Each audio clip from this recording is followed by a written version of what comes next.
The train had pulled out of Flagstaff Station at 2:30 in the afternoon, leaving behind a gray shimmer of coal smoke and the particular loneliness that belongs only to places where people arrive and leave and nothing stays. Clara stood on the platform beside her single trunk, the one with the broken latch her mother had tied shut with a length of rope, and she watched the crowd thin around her the way water drains from a pan, slowly, then all at once. She was 29 years old.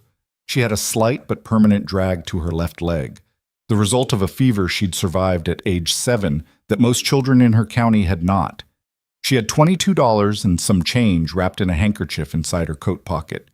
She had a packet of letters, 11 of them, written in the careful slanted hand of a man named Edmund Pratt, who had described himself as a rancher of modest means and serious intention. She had read those letters so many times the paper had gone soft at the folds. Edmund Pratt had stood at the far end of the platform when she stepped off.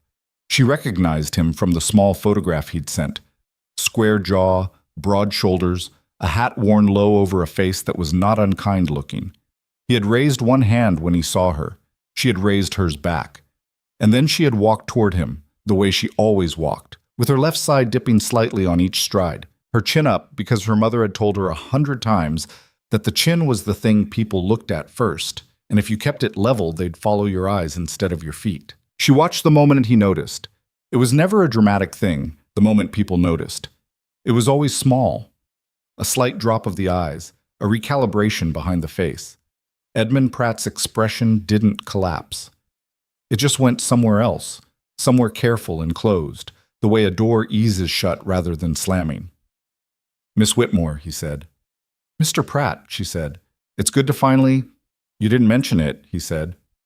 In the letters, she'd understood him immediately, which was its own kind of pain.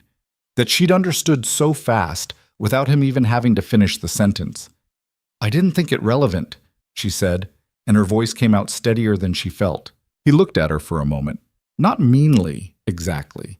That was the part she would keep turning over later, in the days after. He didn't look at her the way a cruel man looks at something he despises. He looked at her the way a practical man looks at a tool that isn't going to do the job. Clinical. Final. "I'm sorry," he said. "I don't think this is going to work." And then he put his hat on and he walked away.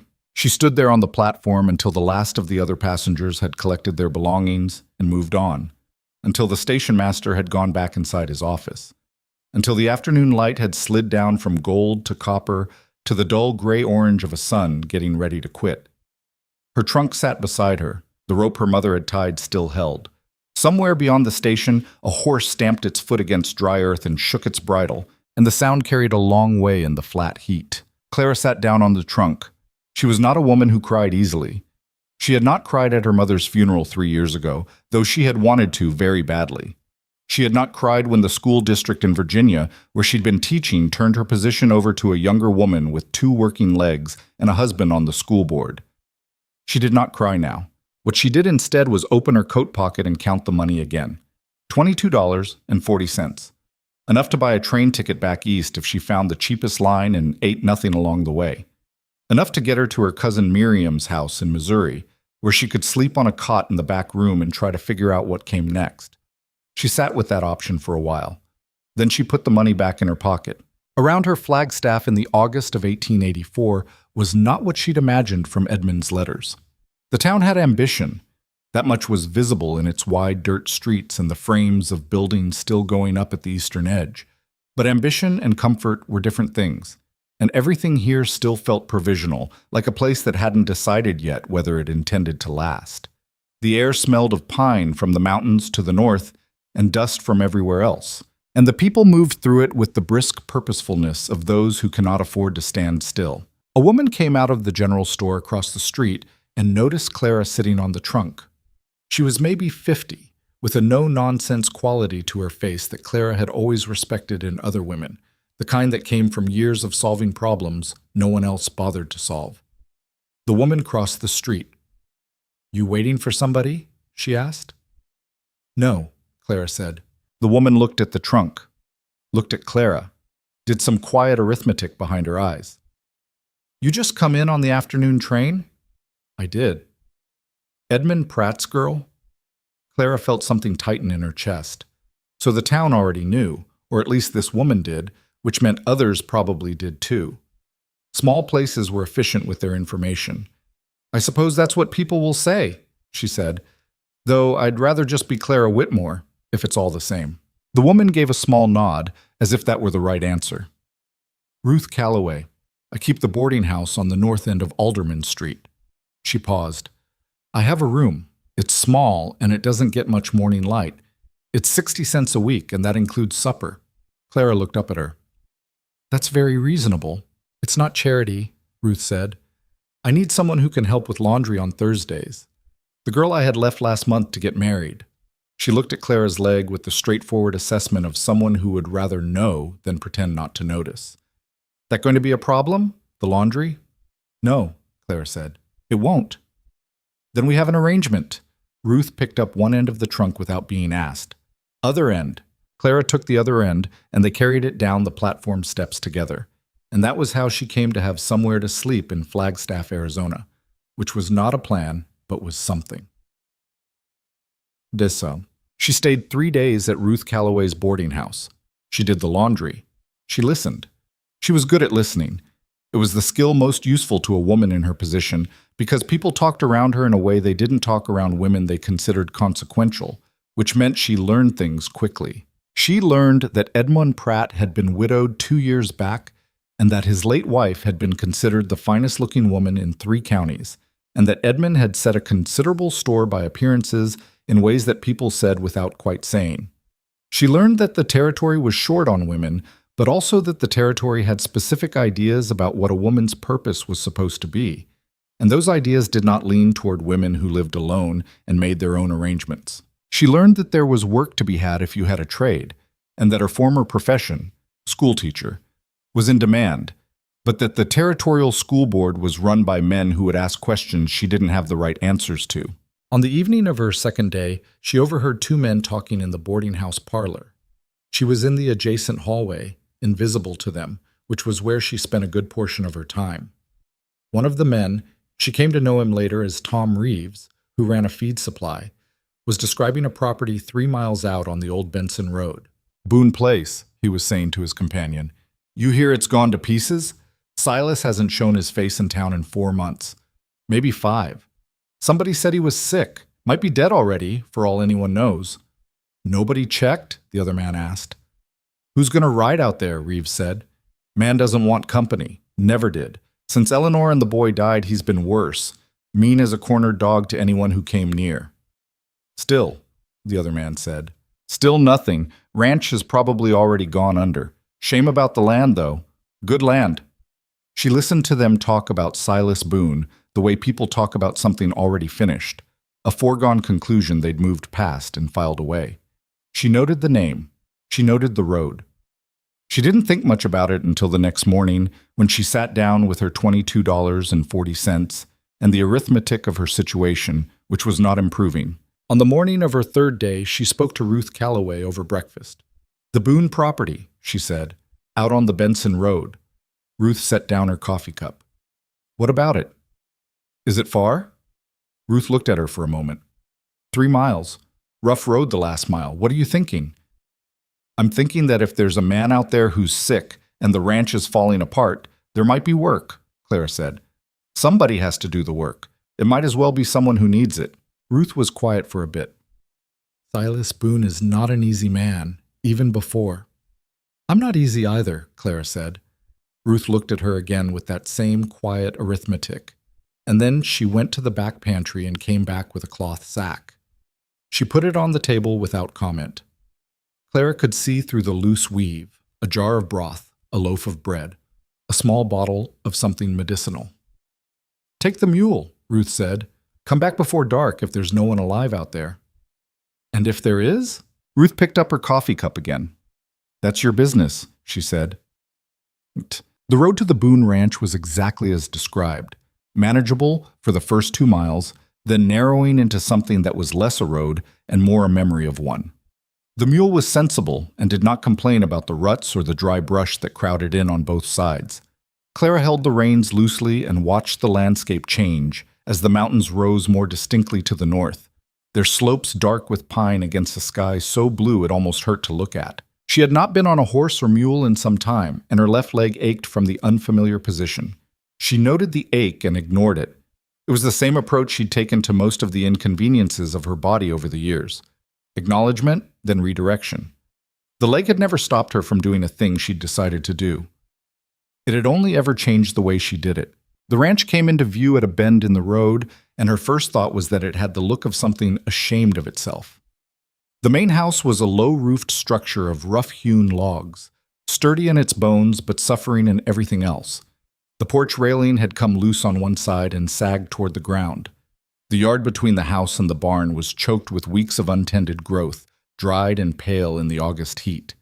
A gate to the nearest corral hung open. 2 horses stood inside the corral anyway. They'd clearly decided not to bother with freedom, and they raised their heads when she pulled up and watched her with mild, dusty interest. She tied the mule to the fence and looked at the house. "Hello?" she called. Nothing. She called again. A sound came from inside, eventually. Not a word. Something between a groan and a shift of weight, the kind of sound a person makes when they've been trying very hard not to make any sound at all and have finally given out. She went to the door and knocked. Then, when no answer came, she tried the handle. It opened. The smell hit her first. Sick sweat and the close heat of a room that hadn't been aired in too long. The interior was dim, one window shuttered, the other so clouded with grime that the light came through it gray and thin. She stood in the doorway long enough for her eyes to adjust. He was on the cot along the far wall. She had expected someone old, from the way people had talked about him, talked past him, at the boarding house. But Silas Boone was not old. He was somewhere in his mid-30s, long in the frame, with the kind of build that spoke to years of physical labor. What those years looked like now was a man who had been whittled down to essentials by illness. He was too thin, and the left forearm lying outside the blanket was wrapped in a makeshift bandage gone dark, with what she recognized even from the doorway as infection. His eyes were open. They were a pale gray, and they found her with surprising sharpness for someone who looked as bad as he did. "Who are you?" he said. His voice was rough from disuse. "Clara Whitmore," she said. She stepped inside. "I heard you might need help." "I don't," he said. "Your arm says different." She moved closer and crouched beside the cot, which put her eyes level with his. The smell was worse here. She kept her face neutral. "What happened to it?" "Fencing wire," he said. "Leave me alone." "When?" He looked at the ceiling. 3 weeks ago." She sat back on her heels and looked at the arm. 3 weeks. The bandage needed to come off. She could see that much. Whatever was underneath needed air and cleaning, and probably something she wasn't sure she had the knowledge to provide. But she'd read enough and seen enough. Her father had been a doctor's assistant for 2 years before the war, and he'd talked over supper in ways that most fathers didn't, to know that doing nothing was the surest way to make certain he didn't have a 4th week. "Mr. Boone," she said, "I'm going to take that bandage off. I told you to leave." "I know you did." She reached into the cloth sack and brought out the bottle Ruth had packed. "Is there clean water in this house?" He was silent for a moment, then, "Bucket by the stove. If it's not empty." She found the bucket. It was not empty. She found a cloth hanging from a nail by the door. She came back and pulled a low stool to the side of the cot and sat on it. "This is going to hurt," she said. "Everything hurts," he said. She started with the outer wrapping. He was right that it hurt. She could tell by the set of his jaw and the way the tendons in his neck went taut, though he made no sound. She was methodical and as quick as she could be without being careless. When the last layer came away, she paused for just a moment, because what she found was worse than she'd prepared for. The wound itself was not enormous. 3 inches of jagged laceration along the forearm, the kind of thing that needed stitching when it happened and hadn't received it. What surrounded it was the problem, red and hot and swollen, with the yellowish gray of serious infection at the wound's edges. She did not know enough to say what it would take to save the arm. She knew enough to say that if it wasn't addressed today, the arm, and possibly more, was going to be the least of his problems. "How long have you had fever?" she asked. "Don't know." "Are you eating?" A pause. "Some." She looked at him. He was looking at the ceiling again, jaw set, clearly running on some last reserve of stubborn that was not going to last much longer regardless of his intentions. "Mr. Boone," she said, "my situation is this. I came from Virginia by train to marry a man who looked at me and changed his mind. I have $22. I need work, and I need somewhere to be that isn't someone's spare room. You need someone to do what I can see very clearly needs doing." She let that sit for a moment. "I'm not asking you to like this. I'm asking you to be practical." He turned his head and looked at her. She looked back. "You can't stay here," he said. "It's not appropriate." "Is it more appropriate to die alone in a room that smells like this?" Something shifted in his expression. Not quite amusement, but in the neighborhood. "You've got a mouth on you," he said. "I've been told." She turned back to his arm and began cleaning the wound with the careful, thorough attention of someone who understood that speed was less important than being thorough. "Is there anyone in town who could come out? A doctor?" "Dr. Finch passed 2 years ago. There's a man named Hartwell who handles most of it now. He's—" Silas stopped. "He and I are not on speaking terms." "Of course you aren't," she said, not unkindly. "He can still come if you fetch him." "I'll go this evening," she said, "after I've done what I can do in the meantime." She glanced up. "Is there anything in this house beyond the broth I brought that might be useful?" He thought for a moment. "Shelf above the back window. There's a tin box. Eleanor kept—" He stopped. "There are some things in it. Medicines. I don't know what's still good." She found the tin box. Inside it, with the careful organization of someone who had valued order, there were several small packets and bottles. Dried herbs she half recognized, a small jar of salve that smelled of something antiseptic, a folded paper with handwriting on it that she did not read because it was not hers to read. She brought what seemed useful back to the cot. "Your wife was organized," she said. He didn't answer. She worked in silence for a while, cleaning and applying what she had, rewrapping the arm with the clean cloth she'd found in the tin box, which was better than what he'd been using. He was quiet through most of it, not the silence of unconsciousness, but the silence of a man who had learned to hold himself very still when he was in pain, which was its own kind of exhausting thing. When she was done, she went and found a pot and put the broth on the stove to warm. The stove needed feeding. She found split wood stacked outside the back door.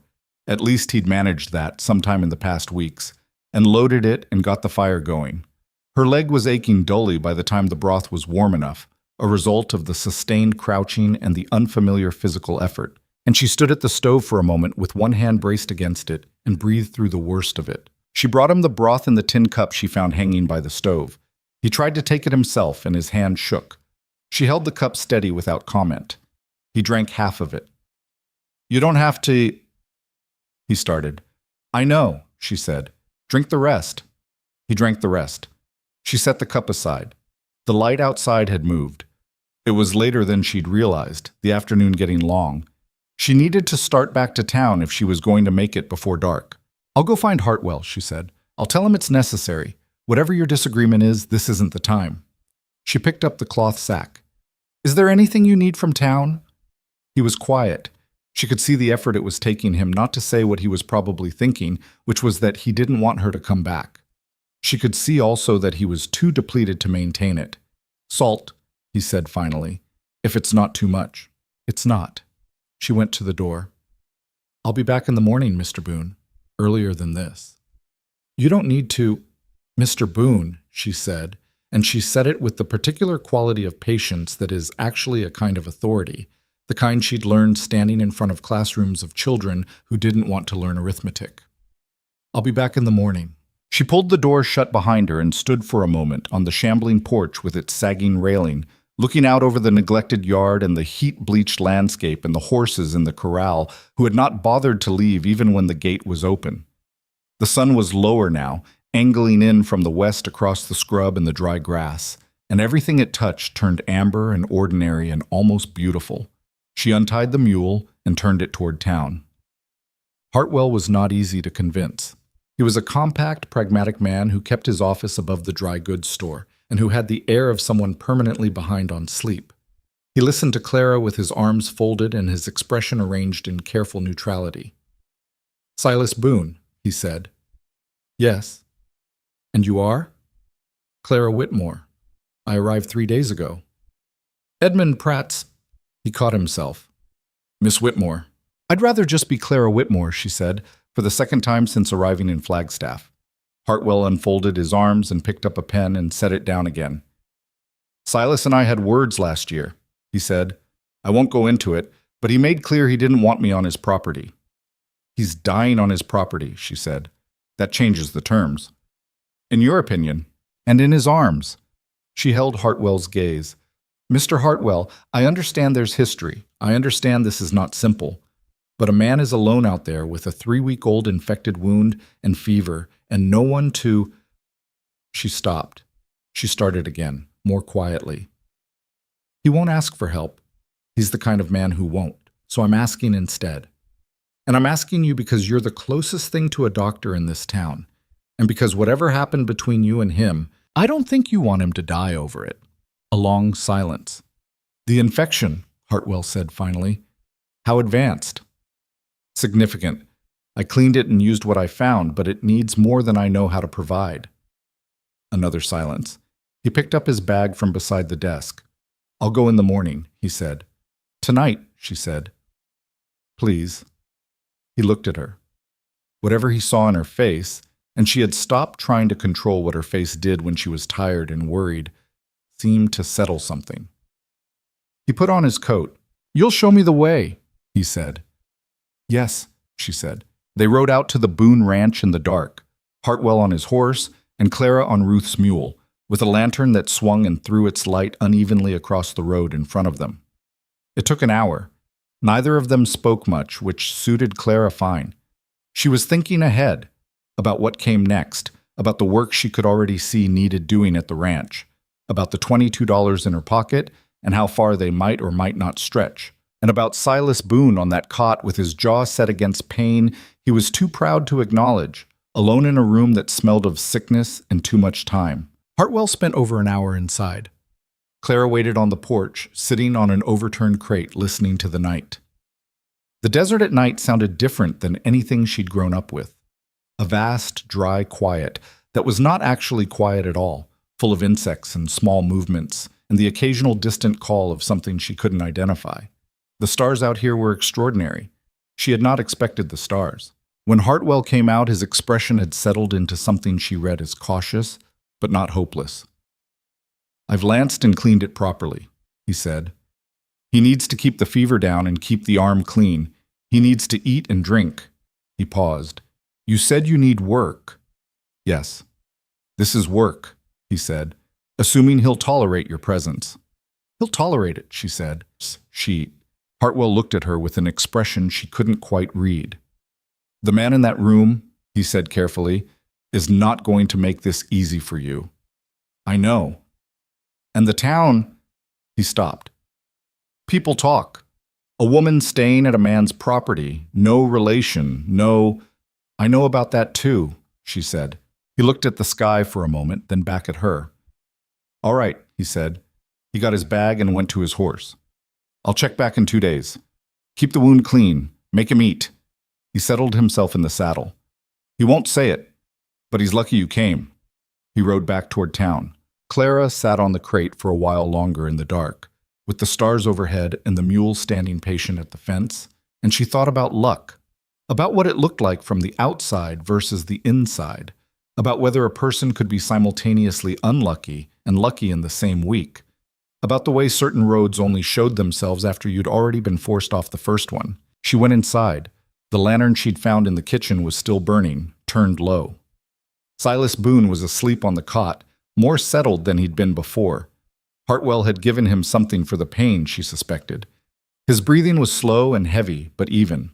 She sat in the chair beside the cold stove. She did not intend to sleep, but the chair was solid and the room was quiet, and she had been moving for 3 days on not enough food and too much uncertainty, and somewhere in the dark hours she went under anyway, and the lantern burned down, and outside the stars did their indifferent turning, and the 2 horses in the open corral stood together in the dark, like they were waiting for something, though they could not have said what. She woke when the first light came gray through the grimy window.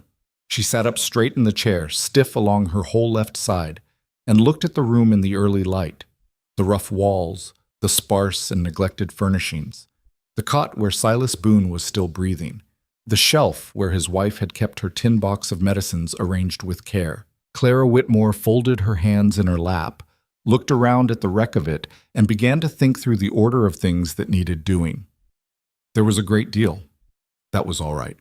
She had always been better when there was a great deal. She got up, ignoring the protest of her leg, and went to find what passed for a kitchen. The coffee, when she finally got it made, was terrible. She drank 2 cups anyway, standing at the window, watching the light come up over the Arizona landscape, all that impossible space, all that rough and unbeautiful and stubborn land stretching away in every direction. She was still angry about Edmund Pratt. She knew that. She suspected she was going to be angry about it for a while yet, the way a bruise doesn't reveal its full depth until the day after. But there was coffee, there was light, there was an unreasonable amount of work to do, and somewhere under the thick smell of sickness and dust and neglect, she thought she could detect the faint structural smell of a place that had once been a home. That was something. She set down the cup and got started. The first week was the worst, not because of Silas, or not only because of Silas, but because the ranch itself seemed to resist her, the way a neglected thing resists being reclaimed, as if it had already made its peace with ruin and didn't appreciate the interruption. The pump handle stuck every morning for the first 3 days before it would give water. The stove smoked badly when the wind came from the north, which it did with reliable spite. The cellar had a family of mice that had moved in with considerable ambition, and the first time Clara opened the cellar door and found the evidence of what they'd done to the stores of grain down there, she stood at the top of the steps for a long moment before she said a single quiet word that she would not have said in front of anyone, and then went down and started cleaning. She rode Ruth's mule back to the boarding house each evening. That was the arrangement. Not spoken exactly, but understood. She was there at the Boone Ranch from before sunrise until the last of the usable light, and then she rode back to Alderman Street, ate whatever Ruth had kept warm for her, and slept the immediate total sleep of someone who has used up everything they had. Silas got worse before he got better. On the 3rd day, the fever climbed high enough that he stopped making sense when he talked. She sat beside the cot and changed the cloth on his forehead and listened to him say things she wasn't meant to hear. Names, fragments, the jagged pieces of some interior story he'd been carrying alone for 2 years.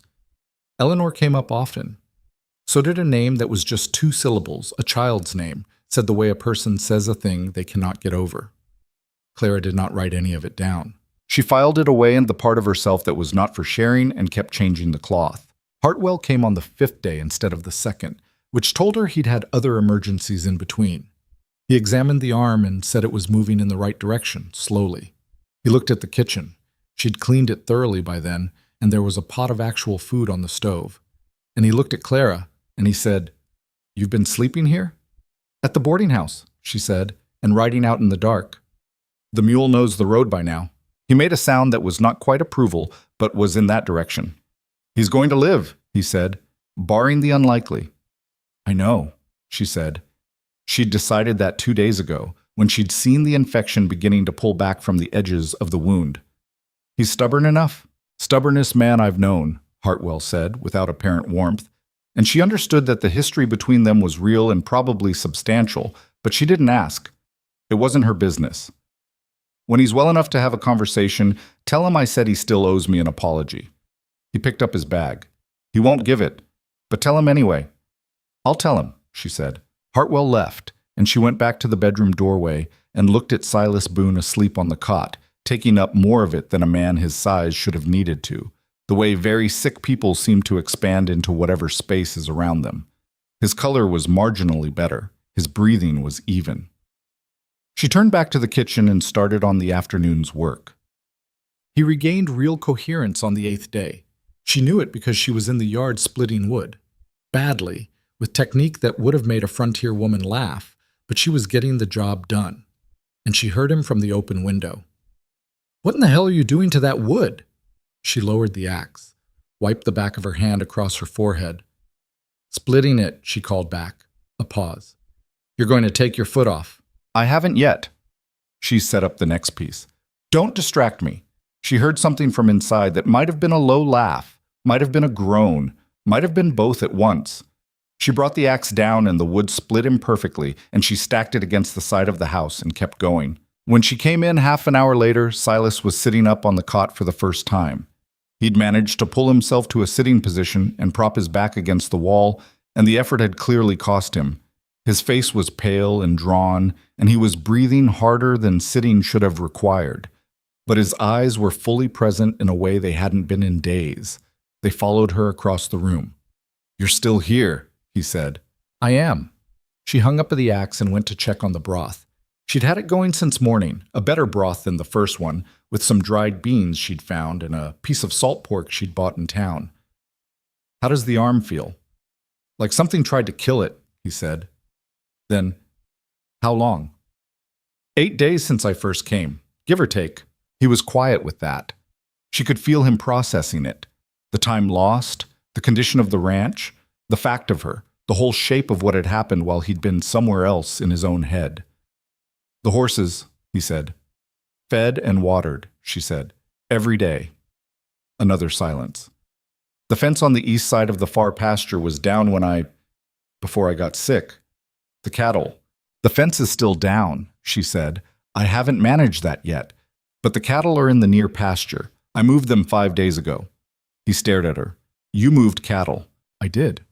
She didn't add that it had taken her most of a day and been an almost complete disaster, that the cattle had been deeply uncooperative, and she'd had to enlist Tom Reeves's teenage son, who'd been riding past the road at the right moment. That was not important now. "They're in the near pasture. Fence is a problem for later." Silas Boone looked at her with an expression she couldn't categorize. It wasn't gratitude, not exactly, not yet. It was something more primitive than that, more like someone taking inventory of a situation they'd expected to be different, more lost, more finished. "Hartwell came," he said. It wasn't a question. "He did. He says you owe him an apology." "He would say that." "He's right, from what I can see," she said mildly. She brought him a cup of broth. He took it himself this time, hands steadier. "You don't have to talk about it. I'm just relaying the message." He drank. She sat on the stool and looked at her hands, which were rougher than they'd been 10 days ago. The skin cracked at 2 knuckles from all the water and the outdoor work. She was going to need to find some of that salve from Eleanor's tin box. "Why are you still here?" Silas asked. Not hostilely, genuinely. She thought about how to answer that. The honest answer was layered, and she wasn't sure she wanted to give him all the layers at once. "Because the work isn't done," she said. "That's not an answer. It's the one I have right now." She looked up at him. "Does it matter? I'm here. The horses are fed, the cattle are in the near pasture. You're sitting up and forming complete sentences." He looked at her for a moment, then looked away, out the window at the yard. She'd cleared a fair amount of the dead growth out there. Not all of it, but enough that the space no longer looked actively abandoned. A small improvement, but visible. "What is it you want?" he asked. "Out of this." "Work," she said. "A place to be useful. Wages, if you can manage it, though I understand if that's a later conversation." She folded her hands. "I'm not trying to take anything from you, Mr. Boone. I'm not trying to attach myself to something that isn't mine.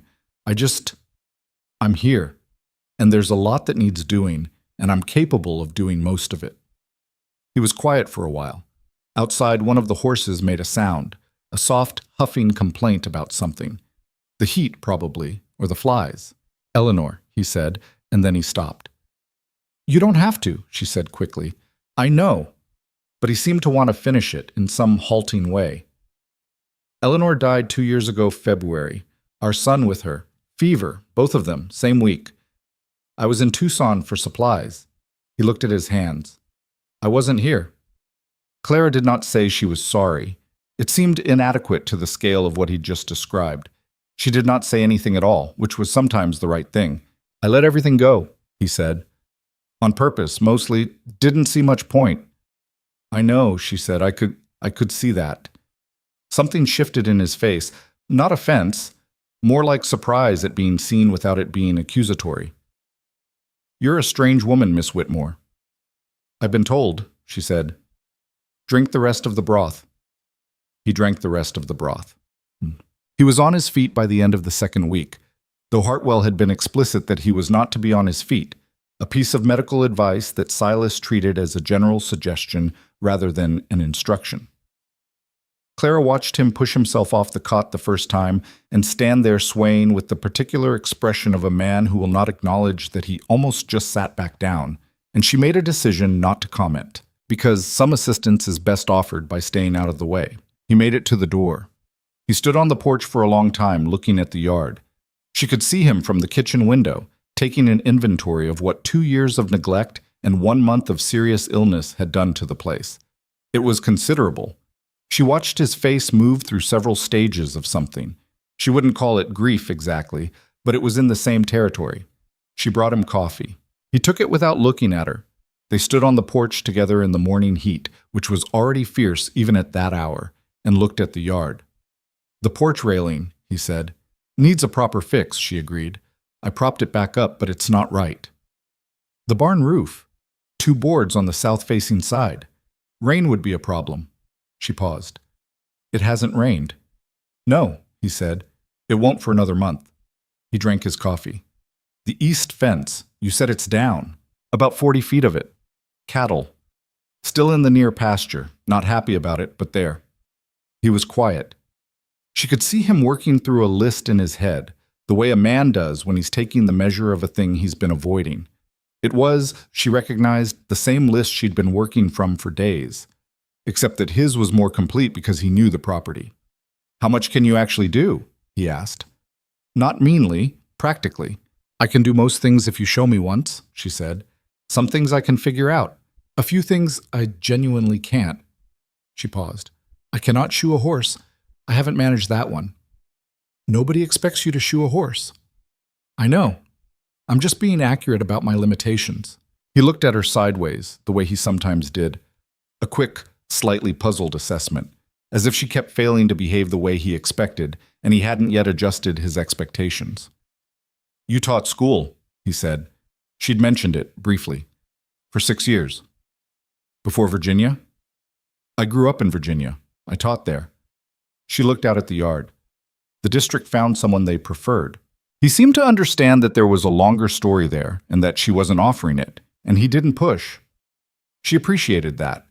She had begun to appreciate over these 2 weeks that Silas Boone's social difficulties did not stem from inability to read a room. He read it fine. He just sometimes chose not to adjust to it. There was a difference. "I'll start with the fence," he said. "You'll start with sitting down before you fall down," she said. "I'm not going to fall down. You've been vertical for 9 minutes and you're listing to the right. Mr. Boone, the fence is not going anywhere." She took the empty coffee cup from him. "The fence tomorrow.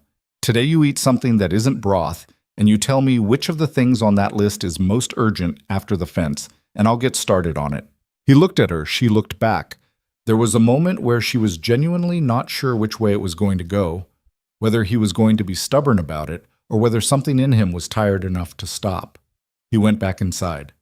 She let out a breath and went to start the eggs. On. It settled into a pattern over the weeks that followed. Not a comfortable one. Silas was not a comfortable person to work alongside, and she was not a comfortable person to be worked alongside, and they knocked against each other in small ways with some regularity. He had his methods for things, developed over years of working alone, and the methods were specific and did not always make obvious sense to her, and he was not always patient about explaining them. She had her own stubbornness, which was quieter than his but no less present. There were days when they went from the morning through most of the afternoon without exchanging more than a handful of words, not out of anger, but out of the shared absorption of people who had too much to do. But the work got done. She learned to read the ranch, where the land dipped and held water after a hard rain. Which of the horses was anxious around strangers and needed a particular approach? The fence repair she'd thought would take 2 days took 4, because the posts were worse than they'd looked from a distance, rotted just below the ground line, the kind of damage that shows nothing on the surface. She and Silas worked the fence side by side, and he was still not fully recovered. She could tell he tired faster than he should have, and there were moments when he'd stop and brace his good arm against a post and just breathe for a minute. But he never said so, and she never named it, and by the end of the 4th day the fence held. She went back to town in the evenings for another week after that. Then one night the road was bad and the mule was tired and the light had gone faster than expected, and she said to Ruth that she might need to stay out at the property more nights than not. And Ruth looked at her for a moment with the expression of a woman who had seen most things already. "People will talk," Ruth said. "People already talk," Clara said. "I've been riding out there every morning before sunrise for 3 weeks. They've been talking since the second day." Ruth poured her more coffee. "Is he—" She stopped, started again. "Is the arrangement all right? He's treating you like someone he didn't ask for and isn't sure what to do with," Clara said. "Which is fair enough, but no. He's decent." Ruth considered that. "There's a storeroom at the back of the ranch house," she said. "Eleanor used it as a sewing room. Separate door." She looked at her coffee. "I know because I knew Eleanor." "I know," Clara said. She'd figured that out. The careful way Ruth sometimes almost said something and then didn't. "I'll ask him." She asked him the next morning, standing in the yard with the direct Arizona light making everything bright and flat. He looked at the roof of the storeroom. It was in better shape than the barn, she'd already assessed. And then he looked at his boots. "It would save time," she said. "The road is rough at night, and the mule—" "I know the road," he said. He was quiet for a moment. "There's a cot in there. Eleanor's frame quilts are in the trunk I haven't opened." He looked up. "If you want to look in the trunk, I won't. That's fine. If you need anything in it—" She understood what it had cost him to say that. "Thank you," she said. "I'll only take what I need." He nodded and walked toward the barn. She went to the storeroom and opened the trunk. Eleanor Boone's quilts were beautiful, which she had not expected. Not decorative beautiful. Practical beautiful, the kind that comes from someone who had an eye for color and the patience to do something about it. Deep reds and browns and a dusty blue that reminded Clara of twilight.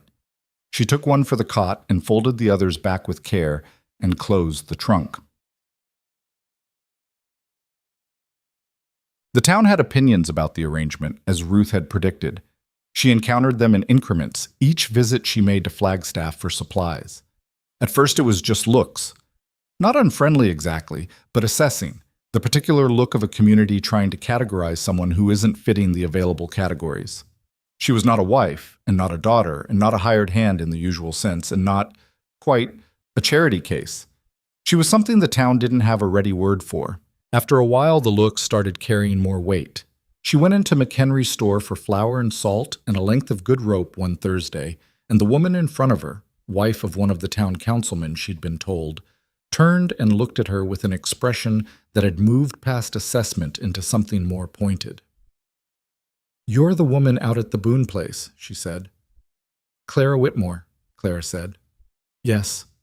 "Alone out there with him?" "It's a large property," Clara said pleasantly. "It doesn't feel crowded." The woman's expression tightened. "I'm just saying what people are saying."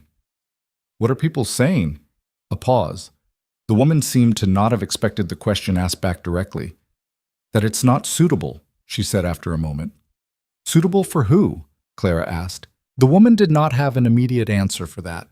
She took her parcel from the counter and left. And Clara set her items on the counter and waited while McHenry added them up.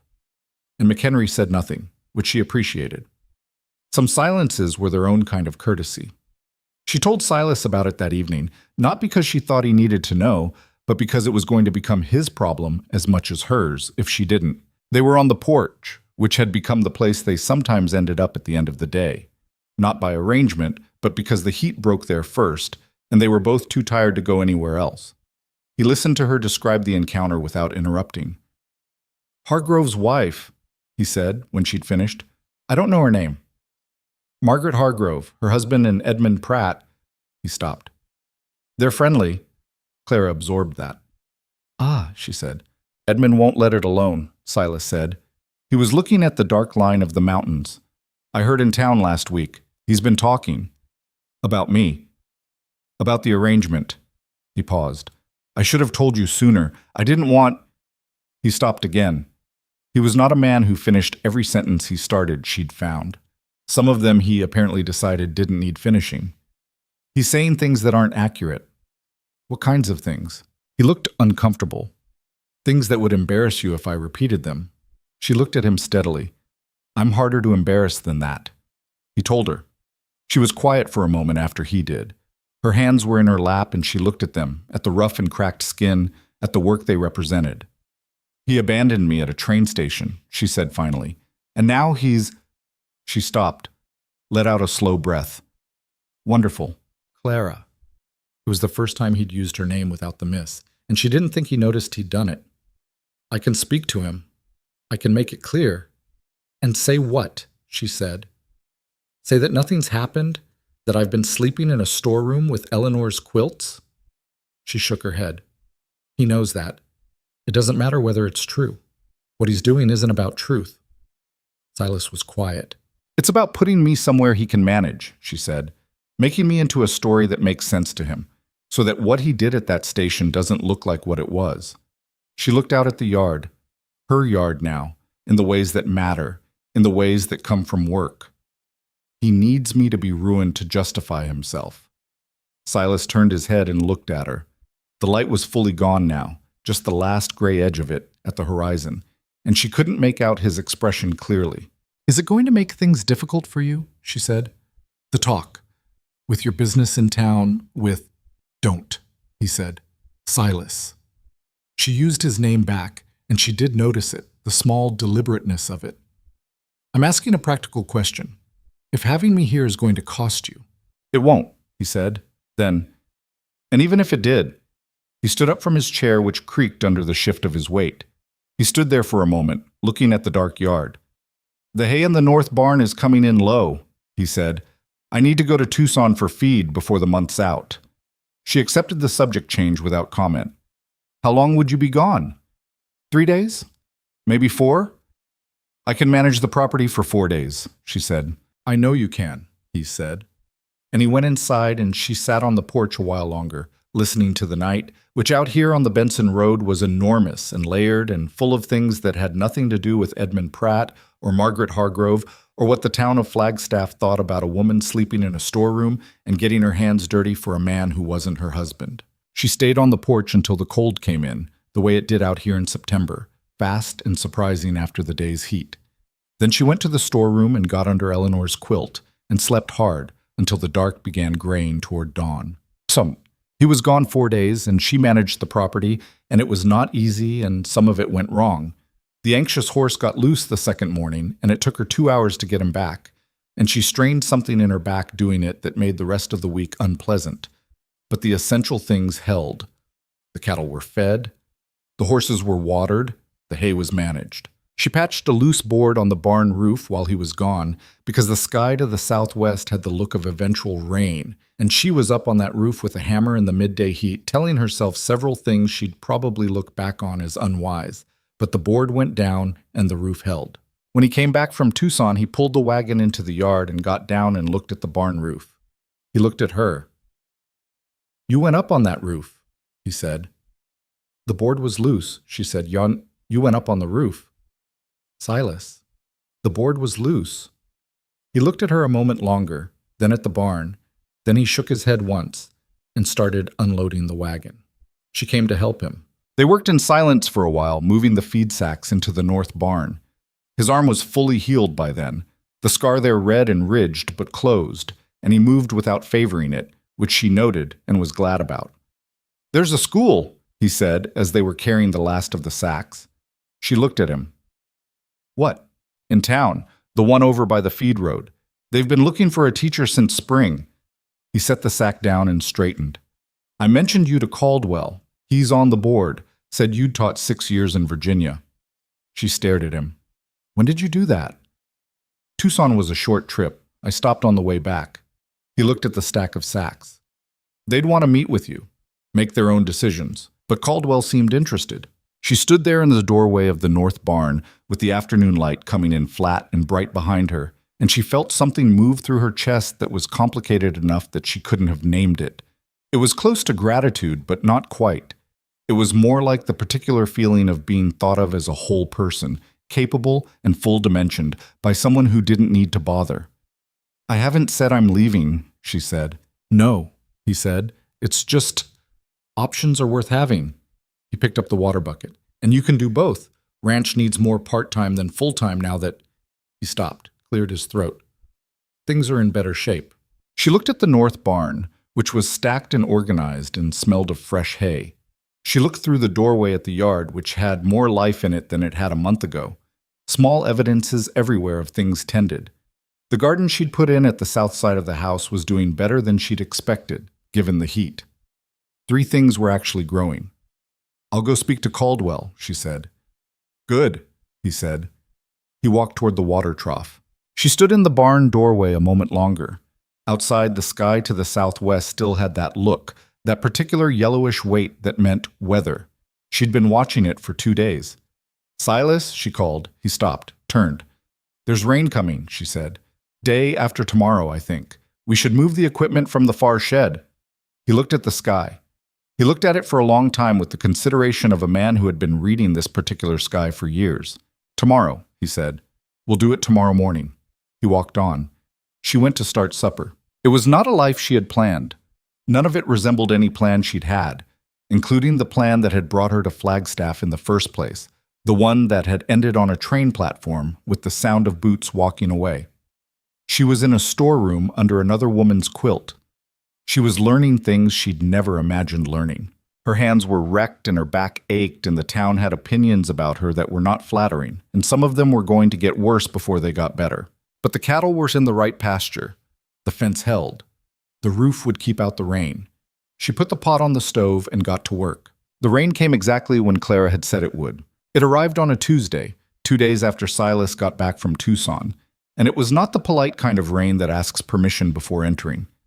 Came sideways off the mountains with the full weight of a season's worth of held-back weather behind it, and it turned the road to the Boone Ranch into something between a creek and a memory, and it hammered the barn roof for 6 hours straight. The boards Clara had nailed held. She noted this with quiet satisfaction from the doorway of the storeroom, watching the water sheet off the eaves. Silas appeared beside her in the doorway, looking out at the yard going brown and liquid in the downpour. "Boards held," she said. "I see that," he said. They stood there watching the rain for a while. It was the kind of moment that happens in the middle of hard work and hard weather. Not comfortable, not uncomfortable, just shared. She'd started to recognize these moments between them, small temporary truces called by exhaustion or weather, or the simple fact of being the only 2 people in a particular place at a particular time. The meeting with Caldwell happened the following week, on a Thursday morning when the roads had dried enough to be reasonable. Clara put on her better dress. She had 2, and the better one was only marginally better, and rode into town on the mule and went to the office above the feed road where Caldwell kept his affairs. James Caldwell was a lean man in his early 50s, the kind of lean that comes from a life of not quite enough rather than from discipline. He had a measured quality about him, the quietness of someone who had learned to listen before speaking, which she found immediately preferable to the alternative. He shook her hand across the desk as if that were the obvious thing to do, which not every man in Flagstaff had managed. "Silas Boone speaks highly of you," he said. She thought of Silas, who had conveyed this by going to Tucson on a short trip and stopping to mention her to a school board member on the way back, and who had reported this back to her in a tone of complete neutrality, as if he'd done nothing worth noting. "That's generous of him," she said. Caldwell had questions about her years in Virginia, what grades she'd taught, what methods she used, whether she'd had any difficulty with the larger classes. She answered directly and fully. He listened without performing interest, which meant he was actually interested. "We have 14 children enrolled," he said, "ages 6 through 13. The schoolhouse needs some repair, but it's sound. We can offer $12 a month." "Is this such?" He paused. "I'll be honest with you, Miss Whitmore. We had another candidate, a young man from back east, just arrived, good qualifications. The board preferred him initially." He looked at her steadily. "I did not. I've been teaching long enough to know that qualifications on paper are a starting point, and a classroom is what tells the truth." The young man lasted 3 weeks. "What happened?" "The children," he said simply. "Some children can detect an essential fraud within about 48 hours. Ours detected it in 2 days and spent the 3rd week confirming their initial assessment." Something moved across his face that might have been dry amusement. "The position is yours if you want it. 5 days a week. You'd need to be in town by 8. $12 a month." She ran the arithmetic quickly in her head. The mule ride was manageable, the hours were manageable, and $12 changed her position from precarious to something approaching stable. Not comfortable, but stable. "I want it," she said. She started the following Monday. Teaching brought her into town more, which meant more exposure to what was being said, and by October the things being said had sharpened considerably. She noticed it in small ways at first. The way certain conversations paused when she walked past. The woman at the dry goods, who had always been neutral in her service, suddenly finding reasons to be occupied at the back of the store. A group of men outside the saloon who watched her ride past with an attention that had something unpleasant in it. Then one of her students, a girl named Bess, 9 years old, with a forthright quality Clara had come to admire, came to her after class one afternoon with an expression of someone carrying something she'd been told not to carry. "Miss Whitmore," Bess said, "my mama said I shouldn't ask you things." "What kinds of things?" Clara said. "About the Boone Ranch." Bess looked at her shoes. "She said you're not—" She stopped. "She said things about you that I don't think are true." Clara sat down at her desk level with the girl. "What kinds of things?" Bess said them. She said them with the blunt accuracy of a 9-year-old relaying information she doesn't fully understand but has memorized faithfully, and they were worse than Clara had expected. Not in their content. She'd already understood what Edmund Pratt was telling people, but in the specificity. He'd been telling it to enough people and with enough embellishment that it had become the kind of story that spreads because it gives people something enjoyable to disapprove of. "My mama says Mr. Boone should be ashamed," Bess said, "but I don't think you're like that. You're not like that, are you?" "No," Clara said. "I'm not." "I didn't think so." Bess seemed relieved to have confirmed her own judgment. "Mr. Pratt is the one who should be ashamed. He left you at the station. I heard that part too." "Where did you hear that?" "Everybody knows that part," Bess said. "They just think—" She stopped again, in the way of a child encountering the specific irrationality of adults, for what is not the first time and will not be the last. "Mama says it's different for women. You being there is the problem, even if it wasn't your fault." Clara looked at her for a moment. "Your mother isn't entirely wrong about how people see it," she said, "but she's wrong about what it means." Bess thought about that. "That doesn't seem fair." "It isn't," Clara said, "not even a little." She rode back to the ranch that afternoon with the weight of it sitting low in her chest, the particular heaviness that comes not from one large thing, but from the accumulation of many small ones. She was tired. She had been tired for weeks, the kind of tired that sleep only partially addresses. She taught 5 days and worked the ranch around it and rode back and forth on a mule who was developing strong opinions about the Benson Road. And she had been doing all of it on the knowledge that the town was deciding who she was without her input. Silas was fixing the pump when she got back, lying on his side in the yard with his arm down in the casing, saying quiet, specific things to whatever was wrong down there. He heard the mule and looked up. He read her face. He was better at that than she'd initially given him credit for. He sat up, wiping his forearm on his pants, and waited.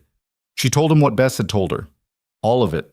She was too tired to edit it. He was quiet for a moment after she finished.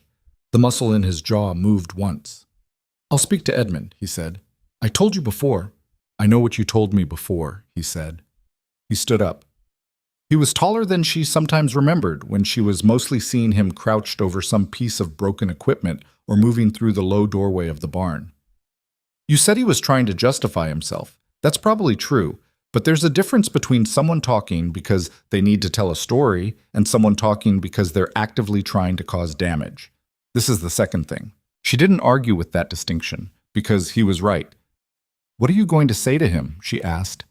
"I'm going to tell him to stop." He said it with a flatness that she recognized as the most serious register of his voice, not loud, not heated, just absolute. "And I'm going to make clear what happens if he doesn't." "Silas, Clara." He looked at her directly. "I asked you to stay here. I let you go into that town 5 days a week representing yourself and me and this property, and I have not—" He stopped, looked at the pump, then back at her. "I should have gone and spoken to him weeks ago, before it got to your student's mother."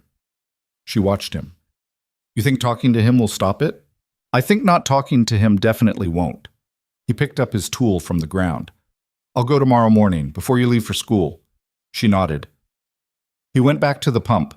She took the mule to the barn and unsaddled it and spent 10 minutes just standing with her forehead resting against its flank, breathing in the warm animal smell of it.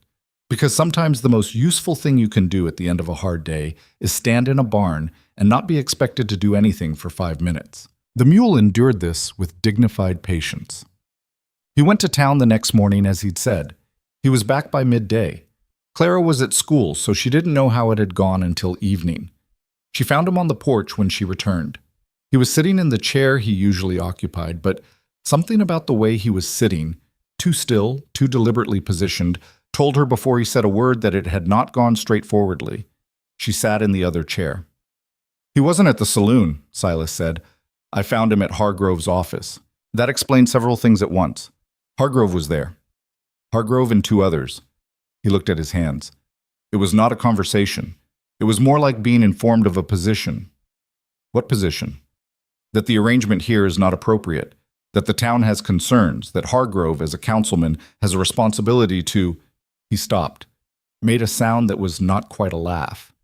He used the word responsibility 4 times in 10 minutes. I counted. What did Edmund say? Very little. He let Hargrove say it. Silas looked out at the yard. He's smarter than I'd given him credit for. He's made himself into the concerned citizen rather than the person with the grievance. Hargrove thinks he's acting on principle. He might even believe it. Clara felt the coldness of it settle over her.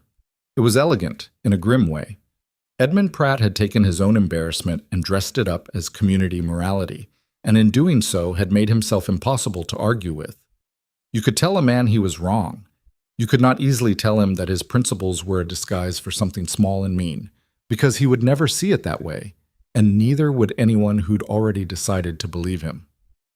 "What did they say they want?" she asked. Silas was quiet for a moment. "They suggested," he said, with precise emphasis on that word, "that you find other accommodation in town, and that my business arrangements with the merchants on the main street would probably go more smoothly if I wasn't here," she said. That was the suggestion. She sat with that. The evening light was doing what it did out here, making everything warm and amber and falsely peaceful, the landscape performing a tranquility it didn't actually have. "Are you going to have trouble with the merchants?" she asked. "McHenry said he won't be carrying my account past the end of the month," Silas said. Reeves at the feed supply said something similar. She turned and looked at him. "Silas, don't," he said, not harshly. "Don't do the thing where you tell me you'll leave to make it easier."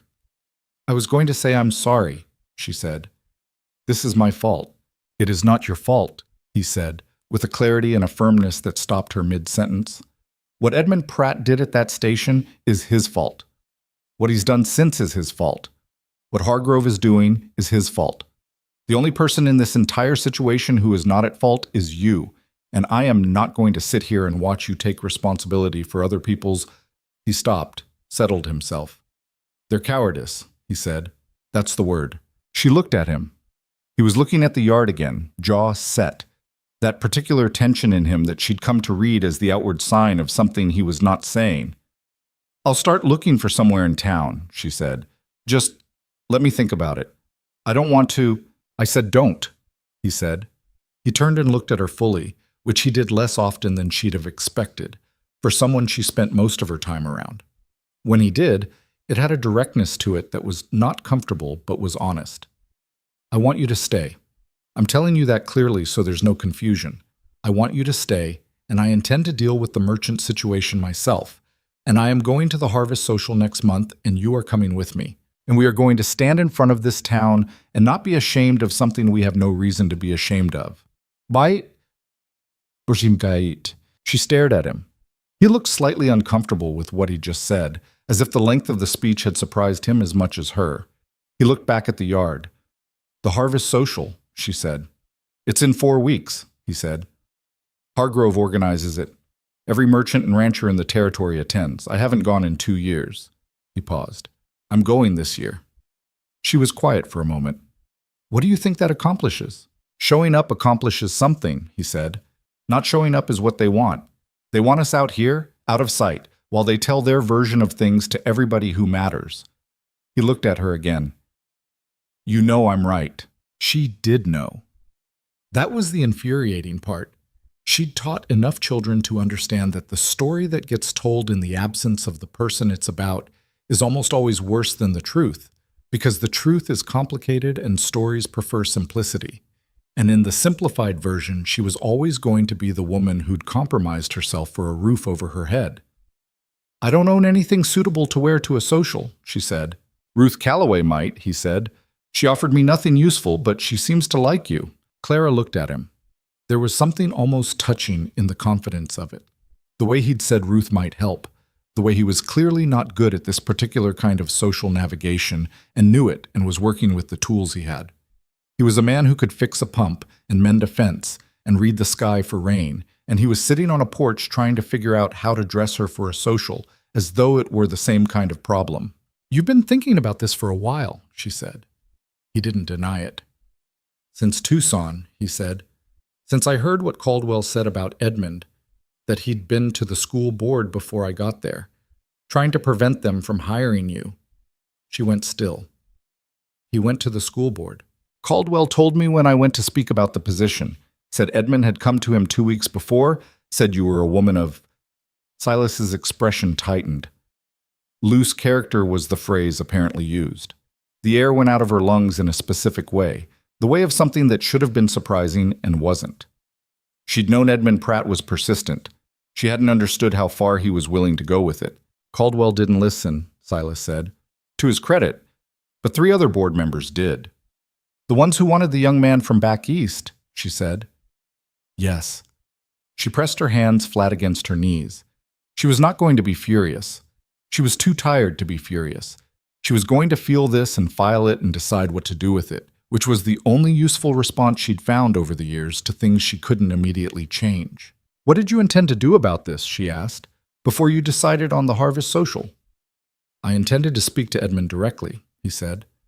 I still intend to. The social is separate. And when you speak to Edmund directly? I intend to be very clear, he said, about what I know and what I'm willing to say to whom. She looked at him. What do you know? He was quiet for a moment. Edmund Pratt's first wife didn't leave because she found better prospects, he said carefully. There were reasons she left, reasons that would not reflect well on him if they were known by the right people in this town. He looked at the mountains, which were going purple in the failing light. I'm not in the habit of using information like that, but I'm also not going to let him destroy what you've built here while I sit and do nothing. What I've built, she said. The phrase surprised her. He looked at her.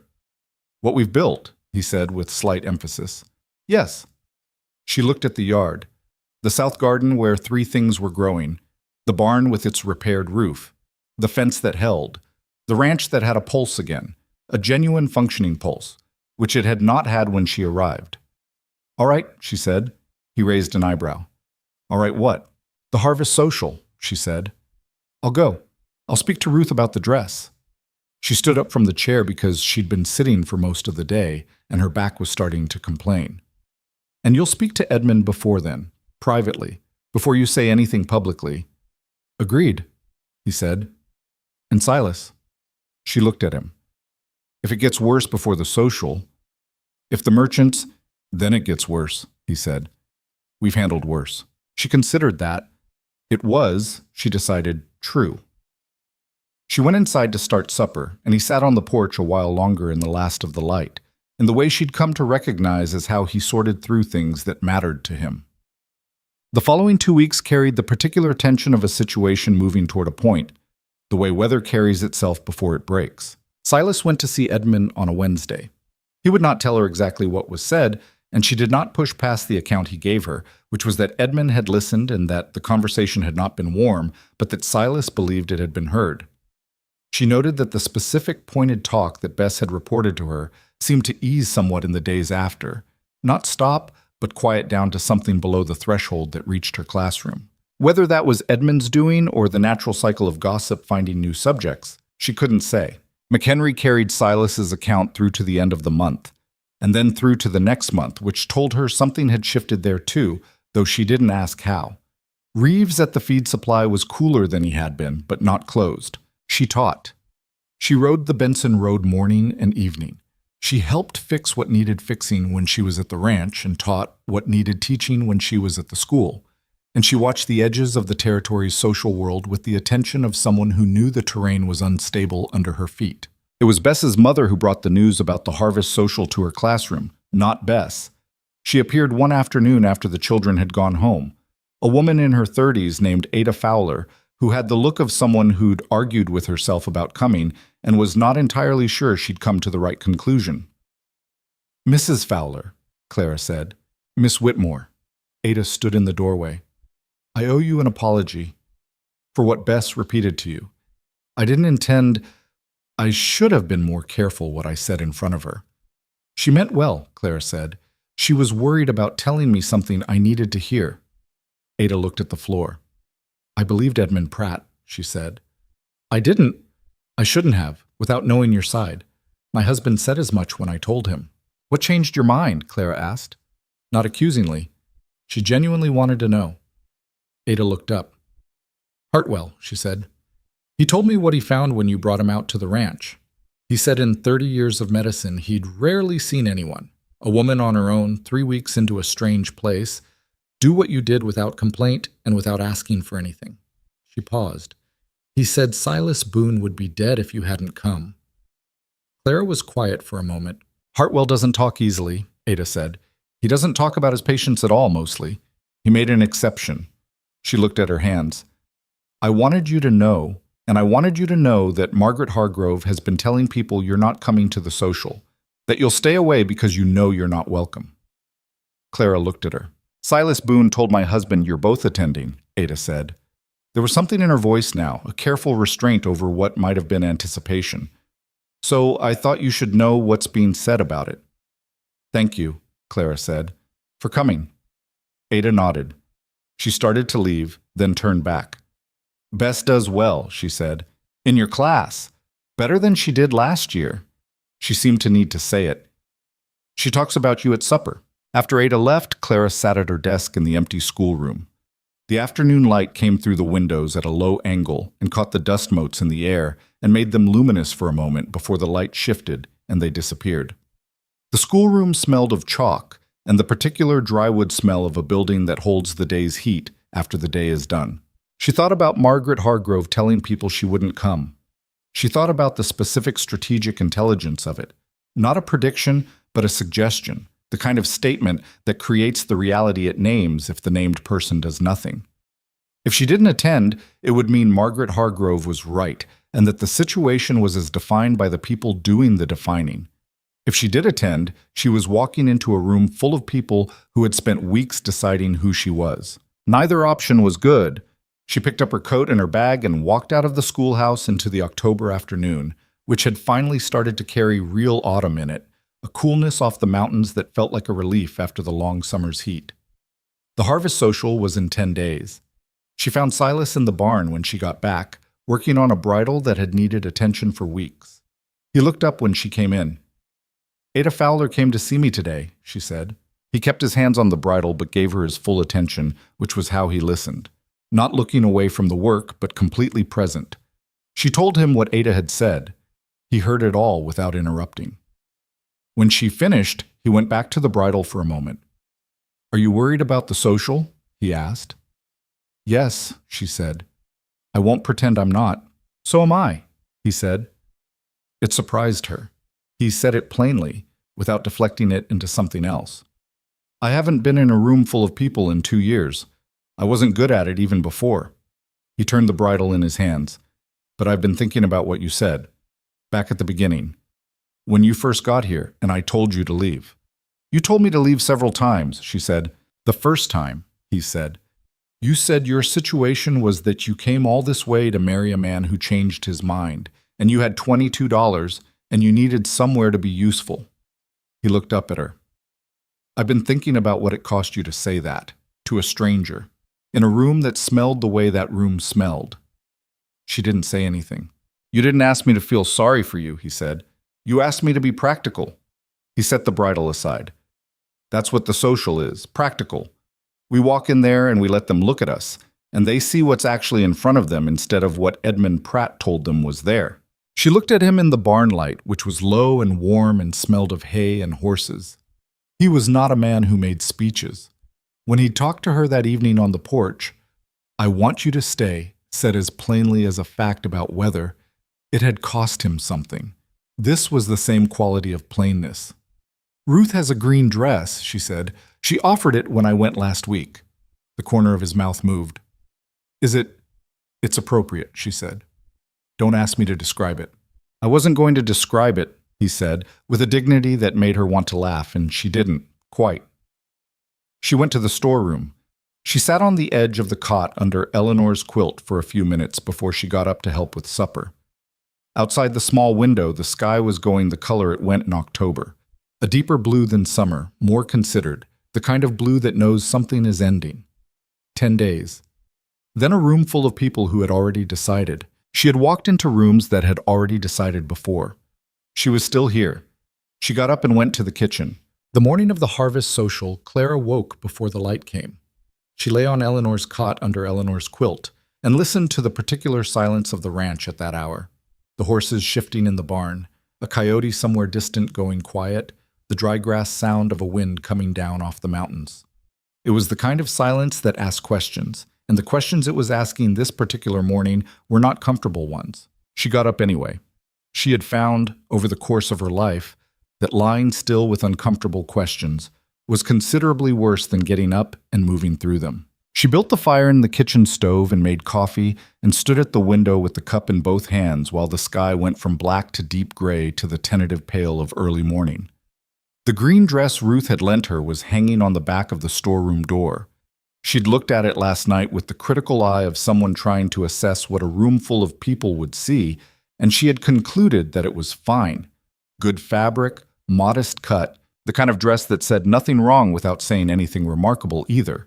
She was not trying to make an impression tonight. She was trying to not be what they expected. She heard Silas in the main part of the house a little before dawn. The particular creak of the floorboard near the stove that she'd learned to identify as him, distinct from the settling sounds the house made on its own. He appeared in the kitchen doorway in his work clothes, which meant he'd been out to the barn already. "You're up early," he said. "So are you," she said. He poured himself coffee. He looked out the window at the yard, which was gray and ordinary in the pre-dawn light. "Harness needs checking on the wagon," he said. "If we're driving in." "We're driving in," she said. "It's too far for the mule and your horse both, dressed as we'll be." He made a sound of acknowledgement. He had the look of a man running internal calculations, the way he sometimes did when he was working through something he didn't intend to say aloud. She let him work through it. "Hartwell will be there," he said, finally. "Good," she said. She hadn't known that, but it was good. Hartwell was not the town's most popular figure, but he was respected in the way that people who have saved lives tend to be respected, which was a concrete kind of respect that gossip had difficulty eroding. "Ada Fowler's husband said he'd be attending," Silas said. "He pulled me aside at the feed supply yesterday. Said to tell you," he paused. "He said to tell you that you have more friends in this town than you know." She looked at him. "You went to the feed supply yesterday." "I had to get something." "Reeves still carrying your account?" "He is." Silas drank his coffee. "He didn't say much, but he didn't say the other thing either." She nodded. These were small pieces of information, but they mattered. The way the weather mattered, the way the condition of the fence mattered, as data points that told you what you were actually dealing with versus what you feared you were dealing with. Not all of the town had made Edmund Pratt's argument their own. Some of them were waiting to see what was actually true, which was about as much as she could ask. They did not talk much after that. There was work to do in the morning, there was always work, and they moved through it in the way they developed over weeks, efficient and parallel, not needing to negotiate who did what because they'd learned the shape of each other's work habits by now. She fed the horses. He checked the harness. She made eggs, and they ate them, and she cleaned the kitchen, and he cleaned himself up in the manner of a man who did not especially enjoy the process. And when she emerged from the storeroom in Ruth's green dress at 4:30, he was standing by the wagon in a clean shirt and jacket that fit him well enough, and his good hat. And he looked at her, and she looked at him, and neither of them said anything about it, which was, she thought, exactly the right response. He offered her his hand up to the wagon bench. She took it. They drove into Flagstaff in the early evening. The social was held in the community hall on the main street, a building that served approximately 8 different purposes throughout the year and had the comfortable shabbiness of something used constantly and maintained imperfectly. Light came through the windows into the darkening street, and the sound of voices and a fiddle being tuned reached them from half a block away. Silas pulled the wagon up on the side street and they sat for a moment before getting down. "Ready?" he said. "No," she said. "Let's go anyway." He got down and came around, and she let him help her down because the step was high and the dress was not designed for climbing, and they walked around to the main entrance together. She was aware of her gait. She was always aware of her gait. It was the background noise of her physical life. But she kept her chin level the way her mother had taught her and her back straight, and she walked through the door beside Silas Boone into the full light and noise of the Flagstaff Harvest Social. The change in the room was not dramatic. It was more like a ripple, a wave of awareness moving outward from the door as people noticed and then noticed each other noticing. Conversations didn't stop. The fiddle kept going. But there was an adjustment, a recalibration, and she felt it move through the room the way she'd felt weather move in. Margaret Hargrove was near the center of the room, talking to 2 other women, and she turned at the same moment as most people turned. And her expression was the only genuinely hostile one Clara could locate in her quick survey of the room. Most of the others were simply assessing, the ordinary human response to an unexpected thing. Edmund Pratt was near the far wall with a cup in his hand. He saw Clara. She looked directly at him for exactly long enough to make clear she'd seen him, and then looked away, which was the right move. Not avoidance, not confrontation, simply acknowledgement that he existed and was not interesting to her. Caldwell appeared almost immediately. He shook Silas's hand and then hers with equal warmth. "Miss Whitmore, glad you came." "Thank you for the invitation," she said. "Teaching's going well, I hear," he said. "Bess Fowler's mother was in my office last week. She had things to say about the improvement in Bess's reading." "Bess is doing the work," Clara said. "I'm just keeping her pointed in the right direction." Caldwell looked at her with an expression she recognized from her years of teaching, the expression of someone watching a person handle a situation better than expected. He moved on. Others came. Not many, not immediately, but some. Hartwell shook her hand and said nothing beyond her name, which from him was a significant statement. A rancher named Gideon Cross, who she'd met once when he'd ridden past the Benson Road and stopped to talk cattle prices with Silas, touched his hat and said he was glad to see Silas back out among people. Ada Fowler's husband, a quiet man named Joseph, who worked in carpentry, introduced himself properly and shook her hand and told her Bess wouldn't stop talking about what she'd learned about the territories. It was not a triumphant entry.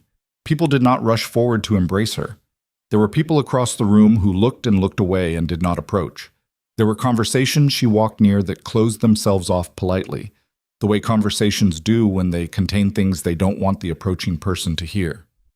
The evening had the texture of something that could still go either way.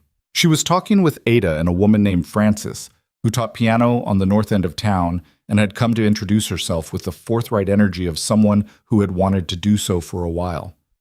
When she heard the room shift again. She heard it before she saw it, which was the same way she'd read weather in the ranch yard. A change in the quality of sound, the particular drop in ambient noise that happens when attention consolidates around a single point. She turned. Edmund Pratt had moved from the far wall. He was in the center of the room, and he was talking to someone she didn't recognize, but his voice had gone up. Not dramatically, not in the way of a man losing control, but in the deliberate way of a man who wants to be heard by more than his immediate audience. She couldn't make out the specific words from where she stood, but she heard her name. She heard Silas's name. She felt Silas beside her before she saw him. He'd moved to her left shoulder in the way he sometimes moved on the ranch when he was concerned about something, which was never ostentatious, just a positioning. She looked up at him. His face was very still. "What is he saying?" she asked quietly. "The same things," Silas said. "More publicly." His jaw was set. "Stay here." Silas, but he was already moving through the room. She watched him cross the floor with the steady, purposeful walk of a man who has made a decision and is not going to unmake it. The room was reading it too. She could feel the attention shifting, the way it shifts when something of consequence is about to happen, and people who'd rather not be involved begin calculating their distance. Silas stopped a few feet from Edmund. The fiddle, which had started in again, stopped. "Edmund," Silas said, his voice carried without effort in the newly quiet room. Not raised, just clear. Edmund turned. He was a handsome man, Clara thought, seeing him again properly for the first time since the station. The kind of handsome that photographs well, that comes across as trustworthy until you've had reason to look past it. He met Silas's gaze with the careful composure of someone who'd prepared for this possibility. "Silas," he said, "didn't expect to see you here." "No," Silas said. "I don't imagine you did." He looked around the room, not performing the look, just taking it in, the way a man takes stock of a situation he needs to be accurate about. "I've been hearing what you've been telling people about the arrangement at my ranch." "I've only said what's true," Edmund said. He kept his voice easy, reasonable. "I've had concerns. As a member of this community, when I see—" "You left her at the station," Silas said, flat and clean, the way he said things he meant. A sound moved through the room, not quite a murmur, more like the collective act of breath. Edmund's composure held. "That's between Miss Whitmore and me," he said. "What I'm speaking to is a separate matter." "It's not a separate matter," Silas said. "It is exactly the same matter. She came across this country because you wrote her 11 letters and asked her to. She got off a train, you saw her walk and you left. No word. No—" He stopped. She could see him deciding how far to go, doing that calculation in real time. "No decency," he said. "And then you watched her find work and find her way and make something of herself here. And instead of leaving it alone, you told this town a story about her that isn't true, because the true story makes you look like what you are." Edmund said, "Now wait." "I'm not done," Silas said. He was still not loud. That was the thing Clara kept noticing. From across the room where she was standing very still with Ada on one side and Francis on the other. He was not performing anger, was not working the room, was not doing any of the things men did when they wanted to seem righteous. He was just saying what was accurate. "Clara Whitmore came to my ranch when I was 3 weeks into an infected arm and a fever I wasn't going to come out of on the far side of. She rode out on a borrowed mule. She got Hartwell, who I had been, if we're being accurate, an unpleasant man to. She cleaned the wound and she made the broth, and she sat in a chair by the stove through the night." He stopped, cleared his throat once. "She brought that ranch back from what I'd let it become. She took a position at the school, and she's been doing that while working the property around it. She's been doing 2 people's work for weeks." Hargrove, from near the side of the room, said, "Silas, no one is disputing that she's a capable woman. What are you disputing then?" Silas said.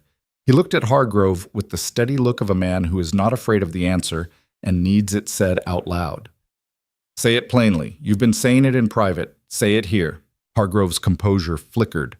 He was a man who operated well in the half-light of implication and considerably less well in direct statement. "The arrangement isn't appropriate, you could," he said. "An unmarried woman living at a bachelor's property." "She lives in my storeroom," Silas said, "which was my late wife's sewing room. She sleeps there and she wakes up and she works. And she has conducted herself with more dignity than anyone in this room has extended to her." Silence. "I'm not asking this town to apologize," Silas said. He wasn't looking at Hargrove anymore. He was looking at the room in general, the way you look at a thing you're addressing rather than a thing you're fighting. "I'm asking it to look at what's actually in front of it. Clara Whitmore is a school teacher. She teaches your children. She can mend a fence and move cattle and read the sky for rain, and she does all of it with the arm she has." He stopped. That was more than he'd intended to say. She could see him step back from it slightly. "The point is that what Edmund Pratt told you about her isn't true. And the reason he told it isn't principle or concern for this community. The reason is that the true story makes him look like a man who looked at a woman getting off a train and decided she wasn't worth the letter he'd already written."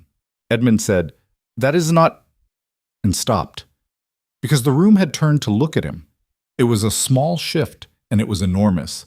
It was the moment when a story stops being the story and becomes a question. She could see Edmund recalculate. He was a man who understood rooms, She'd understood that from the way he'd handled the station, the way he'd let Hargrove carry his argument, and he understood what had just happened to the room. Hartwell, from near the door, said, "She was right that he needed me that night. I've been doing this work for 30 years, and I've not often seen someone in that condition who was already on the way back. That was her doing." He said it plainly, the way he said most things, with the brevity of someone who doesn't enjoy talking and means what he says because of it. Another silence. Then Joseph Fowler, from the back of the room, said, "My daughter's reading improved 2 grade levels since September." It was a quiet thing to say. It was not a dramatic statement, but it was the kind of statement that requires no argument, because it's just a fact, and facts have a different weight than positions. Ada said, beside Clara, "Go stand with him." "What?" Clara said. "Go stand with him," Ada said again. Her voice was low but firm. "You've been standing over here. Go stand with him." Clara looked across the room at Silas, who had said what he'd come to say, and was standing in the middle of the room with the stillness of a man who is not sure what comes next, and is not going to pretend otherwise. He looked like what he was, a private person who had walked into a public room and said a public thing and was now waiting for the consequence of it. She crossed the room. She was aware of the walk. She was always aware of the walk. But she kept her chin level and her eyes on Silas, and she crossed the floor of the Flagstaff Community Hall with the same gait she'd had for 22 years, the one that had been turned into a reason to leave her on a station platform.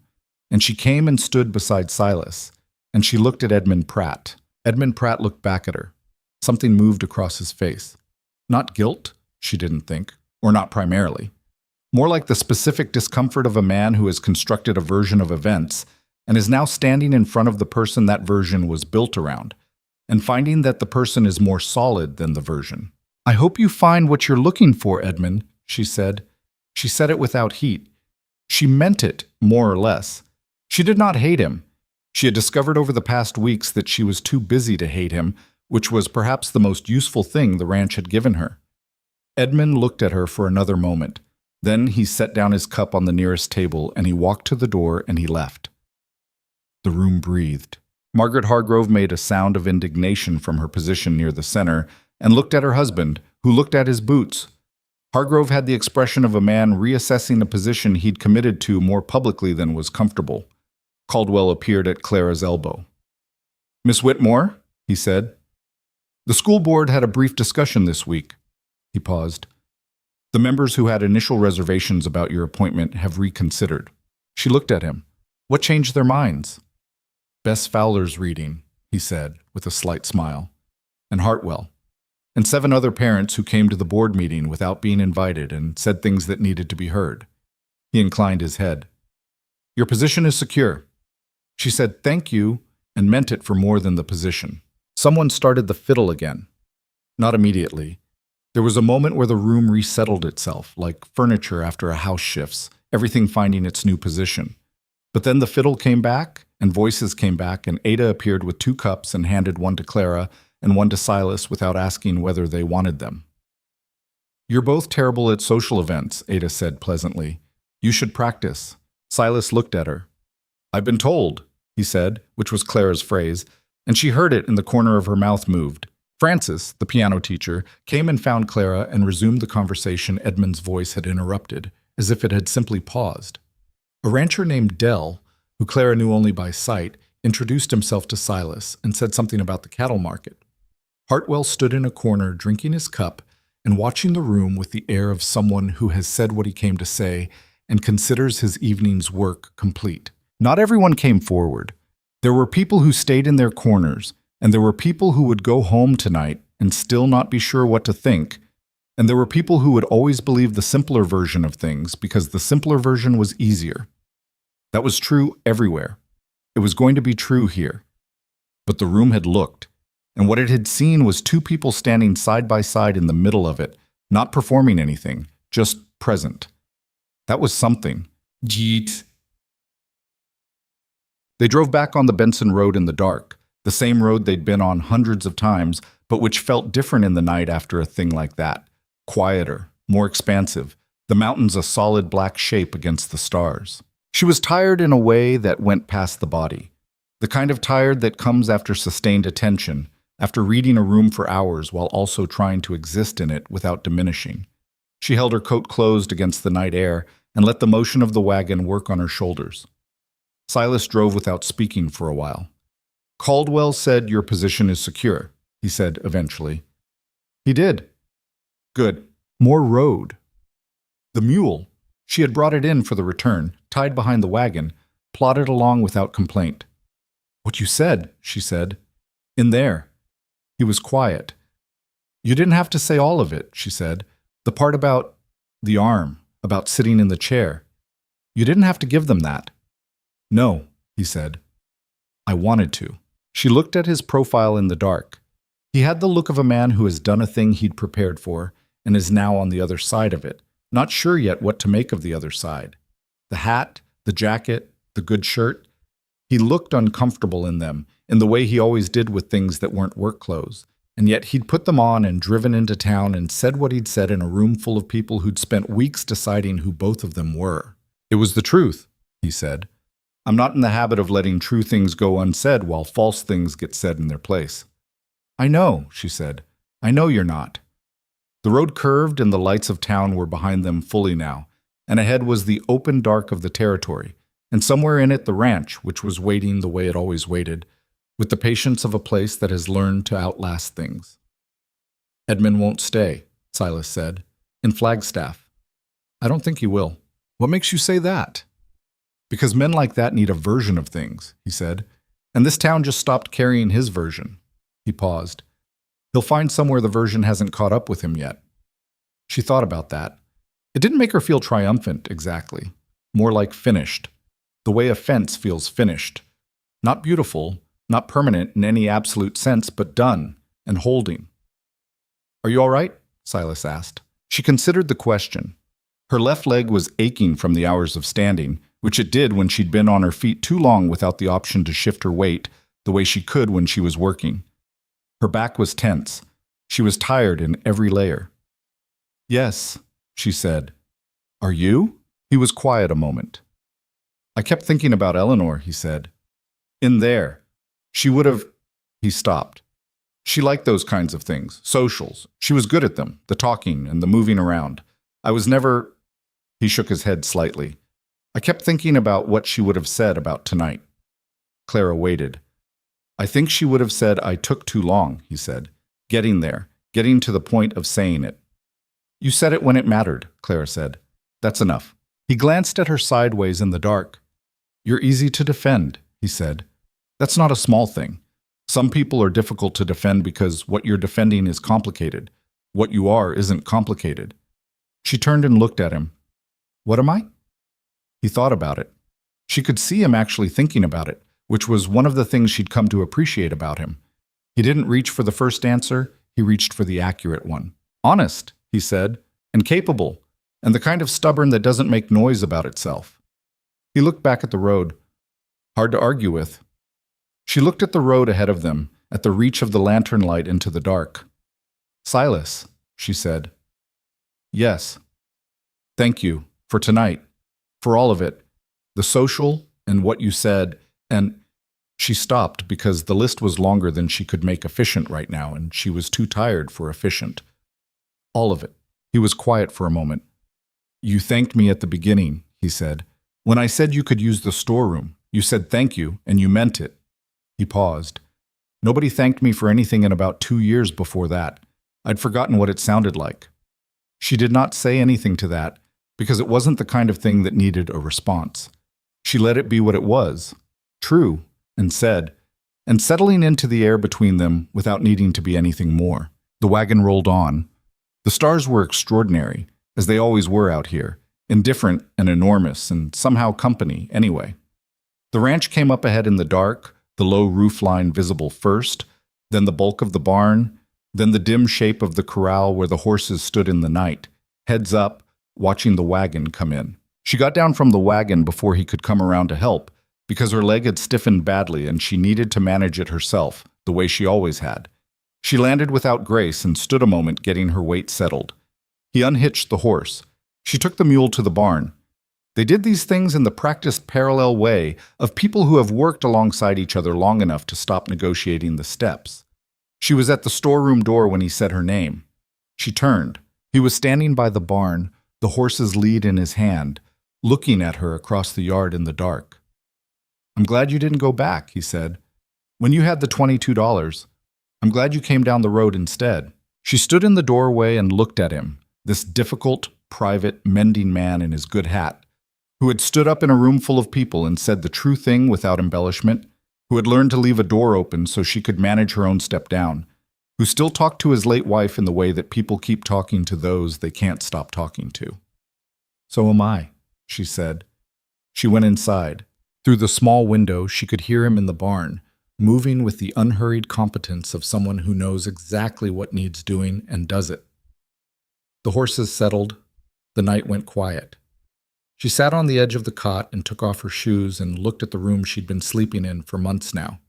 The rough walls, the trunk she'd opened carefully and closed with equal care, the quilt folded at the foot of the cot where she always left it. It was not what she had planned. It was nothing she had planned. But it was real, and it was hers in the ways that mattered, and tomorrow the fence would need checking after last week's wind, and she had school in the morning, and Bess Fowler was 2 levels ahead of where she'd started and still climbing. She lay down under Eleanor's quilt and pulled it up and closed her eyes. Outside, the Arizona night was enormous and indifferent and full of stars, and it went on in every direction, and somewhere at the edge of it, the mountains stood in the dark, the same as they'd always been, waiting out whatever came next with the patience of things that have been there long enough to know that most things pass and some things stay. Edmund Pratt left Flagstaff on a Friday, 3 weeks after the harvest social. Clara heard it from Bess, who heard it from her mother, who heard it from McHenry, who had watched Edmund load a trunk onto the eastbound stage with the focused efficiency of a man who has decided not to look back at a place.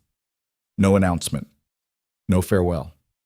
Just the stage pulling out on a cold November morning, taking him somewhere the version of events hadn't arrived yet, the way Silas had said it would. She was in the schoolroom when Bess told her, standing at the board with a piece of chalk in her hand, and she held the chalk for a moment without writing anything.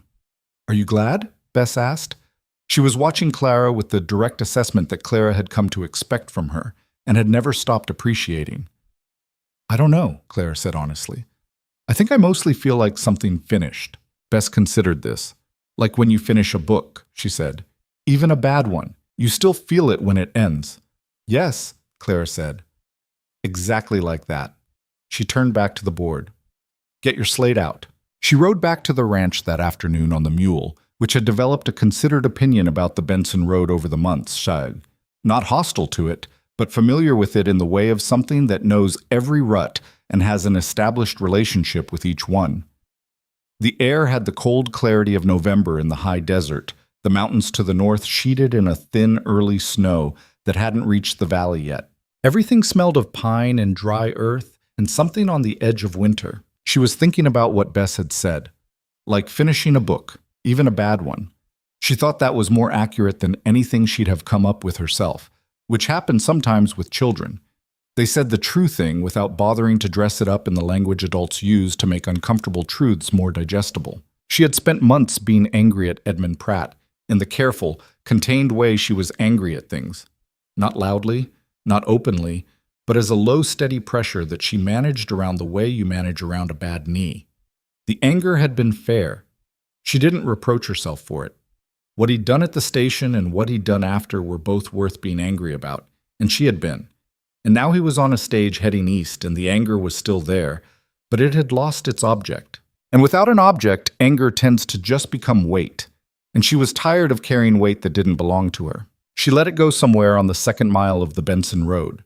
Not dramatically, just the way you set something down when you've been carrying it long enough and you've arrived where you were going. The ranch in November was a different thing than the ranch she'd arrived at in August. It was still hard work. It was always going to be hard work. That was simply the nature of the place. But the hardness had changed quality. It was the hardness of maintenance rather than the hardness of rescue, which felt entirely different from the inside. The South Garden had gone dormant for winter, but she'd put up what it produced in the fall. Enough to matter, not enough to be remarkable, but genuinely something from genuinely nothing, which she found satisfying in a way she hadn't expected. Silas had looked at the shelves in the kitchen where the jars were lined up, and he hadn't said anything about it, But he'd reorganized something else on the shelf to give the jars more room, which was how he registered approval of things. The cattle were sorted for winter. The barn roof had held through 3 rains since she'd nailed those boards. The east fence was solid.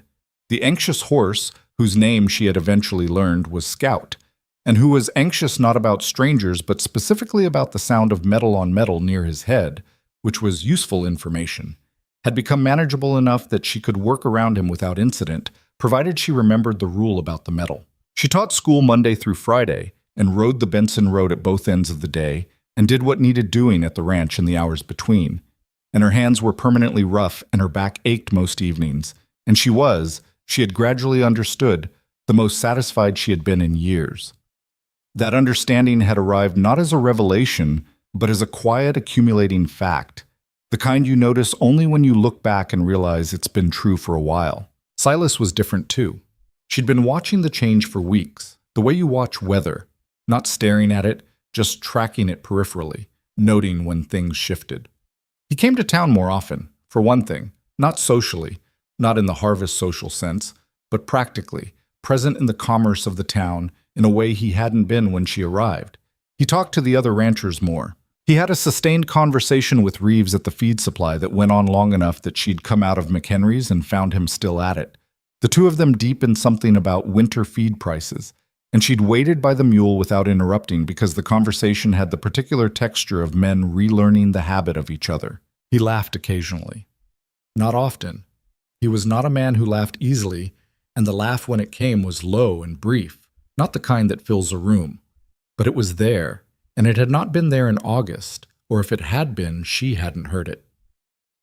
One evening in late November, he came into the kitchen while she was making supper and stood in the doorway in a way that she recognized over months as the way he stood when he had something to say that he was still working out how to say. She kept stirring the pot. "The Caldwell boy came to me today," he said. "Which one?" "He has 3. The middle one, Daniel, the one who's been working the Prescott Ranch." He leaned his shoulder against the doorframe. "He's looking for a full position, someone who knows cattle. He's good. I've seen him work." She thought about this. "You're thinking about hiring him." "I'm thinking we could use the help," he said. "The winter's manageable, but spring. If we're going to push the herd the way I want to next year, we need another person." She turned and looked at him. He was looking at the middle distance, which was his way of discussing something he hadn't fully settled on yet. "If we're going to push the herd," she said, putting the emphasis where she'd noticed it.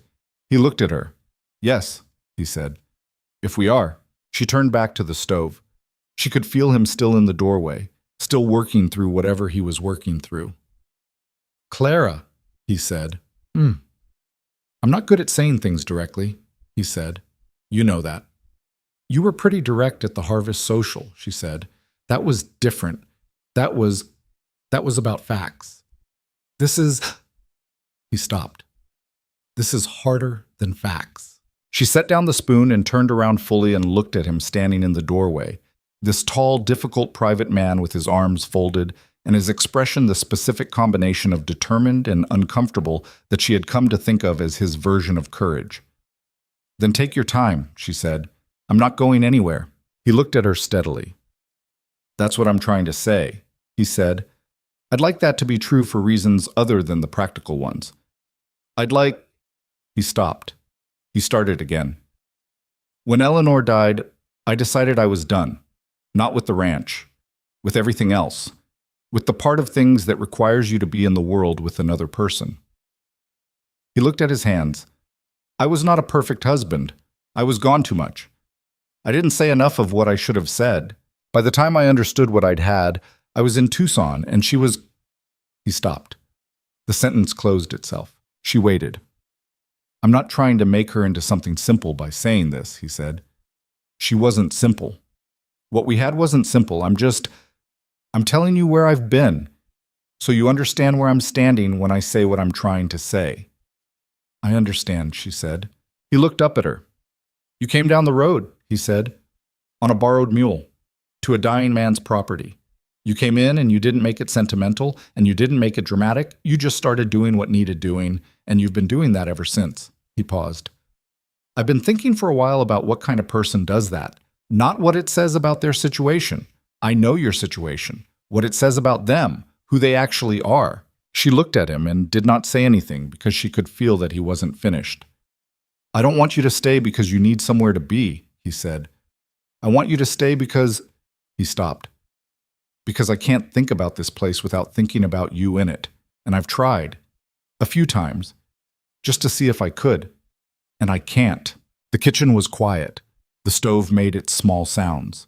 Outside the window, the November dark had come down fully, and the yard was just a shape of things she knew by memory. Silas, she said, are you asking me to marry you? He looked at her. Yes, he said. That's what I'm doing? Yes. She looked at him for a long moment. She was thinking about a train platform in August and a man walking away, and about $22 wrapped in a handkerchief, and about a borrowed mule in a road she'd had no business going down, and about an infected arm and a chair by the stove, and the particular sound a room makes when someone in it is surviving. She was thinking about the storeroom door and Eleanor's quilts, and a tin box arranged with the care of a woman who had valued order, and about a south garden with 3 things growing, and a barn roof that had held through the rain. She was thinking that she had come to Arizona expecting one life and found an entirely different one, and that the one she'd found was not comfortable or certain or without its daily cost, and that she would take it absolutely over the one she'd planned. Yes, she said. He crossed the kitchen in 2 steps and took her face in both his hands and kissed her, which was brief and not graceful and somewhat startled feeling on both their parts. And then they stood there with their foreheads nearly touching, and she could feel him trying to breathe normally, and she was trying to do the same. I should have said it sooner, he said. You said it when it mattered, she said. It was what she'd told him after the harvest social, and it was still true. That's enough. He pulled back and looked at her, and he had the expression of a man who is not sure whether to say the next thing or not, and who says it anyway. I'm not going to be easy to live with, he said. You know that. I don't change much. I'm not going to become someone who goes to socials willingly or talks about things before I've thought through them 3 times. I know, she said. You're also not easy, he said. You have opinions about how things should be done, and you're not quiet about them. I know that too, she said. All right, he said. I just wanted to say it honestly. I appreciate that, she said.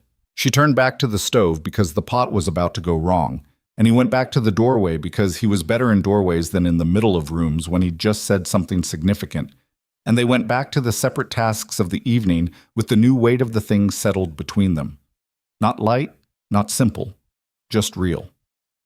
Well, they were married in December at the Justice of the Peace on the main street, with Caldwell and Ruth Calloway as witnesses, and Hartwell present because Clara had asked him, and because Hartwell, for all his terseness, had shown up when it mattered, and she felt he deserved to be there. Ada Fowler came with her husband Joseph, and Bess came with them, wearing her good dress and her best assessment of the situation. You look nice, Bess told Clara. Thank you, Clara said. So do you. Are you nervous? Bess asked. A little, Clara said. Me too, Bess said, which made no immediate sense, but Clara didn't ask for clarification because the ceremony was starting. It was not elaborate. Neither of them wanted elaborate. It was brief and specific, and they said what needed to be said and signed what needed to be signed, and that was that. Outside afterward, in the December cold, Ruth put her arm around Clara's shoulders for a moment, in the sideways embrace of a practical woman who does not make a production of feeling but has feelings nonetheless. And Silas shook Caldwell's hand and Hartwell's hand and looked like a man who was holding up well under a moderate amount of social attention. On the way home, and it was home now, fully and without qualification, no storeroom, no borrowed quilt, no arrangement that could be revised. Clara sat on the wagon bench beside Silas with her shoulder against his arm, and the mule plodded the Benson Road in the winter cold, and the mountains were white at their tops against a sky that was the particular deep blue of December in the high desert. She had moved the trunk. That had happened a week before the wedding, quietly, without ceremony, because neither of them needed ceremony for it. She'd gone to the storeroom and opened the trunk and taken Eleanor's quilts out, all 4 of them, and brought them to the bedroom and put them in the cedar chest that was already there. She'd told Silas she was going to do it first, and he'd looked at the ceiling for a moment and then said, Put the blue one on top. I think Eleanor would have put the blue one on top. So she had. It was the kind of thing that is not small at all, but looks small from the outside, and she understood that those were often the moments that mattered most. The ones where the real weight of a life passes between people without spectacle or announcement, just the quiet, ordinary ceremony of one thing ending and another beginning. Tit. Spring came. The way spring came in that country. Slowly, and then all at once. The cold releasing its grip in grudging increments, and then one morning the air having an entirely different quality, something alive in it, and the ground going soft, and things that had been dormant remembering what they were. Daniel Caldwell had started in January, the middle son Silas had mentioned, who was quiet and competent, and good with cattle in the unobtrusive way of someone who had been doing it since he was 10 and considered the animals his colleagues rather than his subjects. He slept in the bunkhouse that Silas and Clara had spent 3 weeks of November making habitable, and he ate his meals in the main house, and he did not involve himself in the private workings of the people he worked for, which was exactly the quality they'd needed. With Daniel there, the shape of the ranch's days changed. Not transformed, the work was the same work it had always been, but distributed differently, which meant that the work that needed 2 people finally had 2 people, and the work that had required Clara to learn things she'd never expected to learn at 29 years old remained hers by habit and by preference. She still taught school. That did not change. She rode the Benson Road 5 days a week on a horse now. Silas had insisted on the horse in winter, because the mule was slower in the cold and the road was worse. And she taught Bess and the other 13 children in the schoolroom on the feed road. And she came home in the evenings to the ranch that was no longer a place in crisis, but a place that worked. Bess finished the school year reading at a level that Caldwell, when he stopped in one afternoon in April, described as exceptional. Clara said it was Bess, not the teaching. Caldwell said it was both. They agreed to disagree, which was the most efficient resolution, and they both knew it. The south garden went back in the ground in April, larger this time. She'd thought through the previous year's failures and the 3 things that had actually grown, and she planted accordingly. Practical things, things that could survive the heat and the occasional dry stretch, things that would produce without requiring her to be there every day. She was not sentimental about gardens. A garden was infrastructure. Silas came and looked at what she'd planted one evening after work, standing at the edge of the turned earth with his arms at his sides. "Bigger than last year," he said. "I know what I'm doing now," she said. "More or less." "More or less," he agreed, but he said it like someone agreeing to a fact rather than qualifying one. She stood beside him, and they looked at the garden in the evening light. It was not remarkable to look at, just turned earth and small green beginnings, which is what everything looks like at the start, before it becomes the thing it's going to be. "Silas," she said. "I need to tell you something." He turned and looked at her with the full attention he gave things he was listening to carefully. "I think we're going to need another room," she said. He looked at her. She looked back. He sat down on the nearby fence rail, which was solid. She'd checked its footing herself. He sat there for a moment looking at the ground. "When?" he said. "August," she said. "Hartwell thinks August, maybe late July." He looked up at her. He had an expression she'd seen only in fragments before. Broken open was the closest she could get to naming it, not with grief this time, but with something that sat on the same terrain. Raw, unprepared. "Are you—" he started. "I'm well," she said. Hartwell said, "I'm well." He stood up from the fence rail and came to her and put his arms around her, which he did not do frequently. He was not a demonstrative man by habit, but when he did, it was with a completeness of intention that said everything his careful mouth hadn't said. She put her hands against his back and felt him breathing. "I'm scared," he said into her hair. He said it plainly, the way he said things he meant. "I know you know that without me saying it. I was in Tucson. I wasn't—" "I know," she said. "I'm going to be here," he said. "Whatever comes. I'm going to be here." "I know that too," she said. They stood in the garden in the April evening, which was not warm yet, but was moving toward warmth, everything around them in the middle of becoming what it was going to be. She felt his heartbeat against her cheek, steady and real, and she thought about how much she had not expected. Not this man, not this land, not this specific version of a life. She had planned something else entirely and stood on a platform in August heat while that plan walked away. And she had taken the only road available, and it had led here. She had heard people say that things happened for reasons, that difficulty was preparation, that loss was direction. She did not believe those things exactly.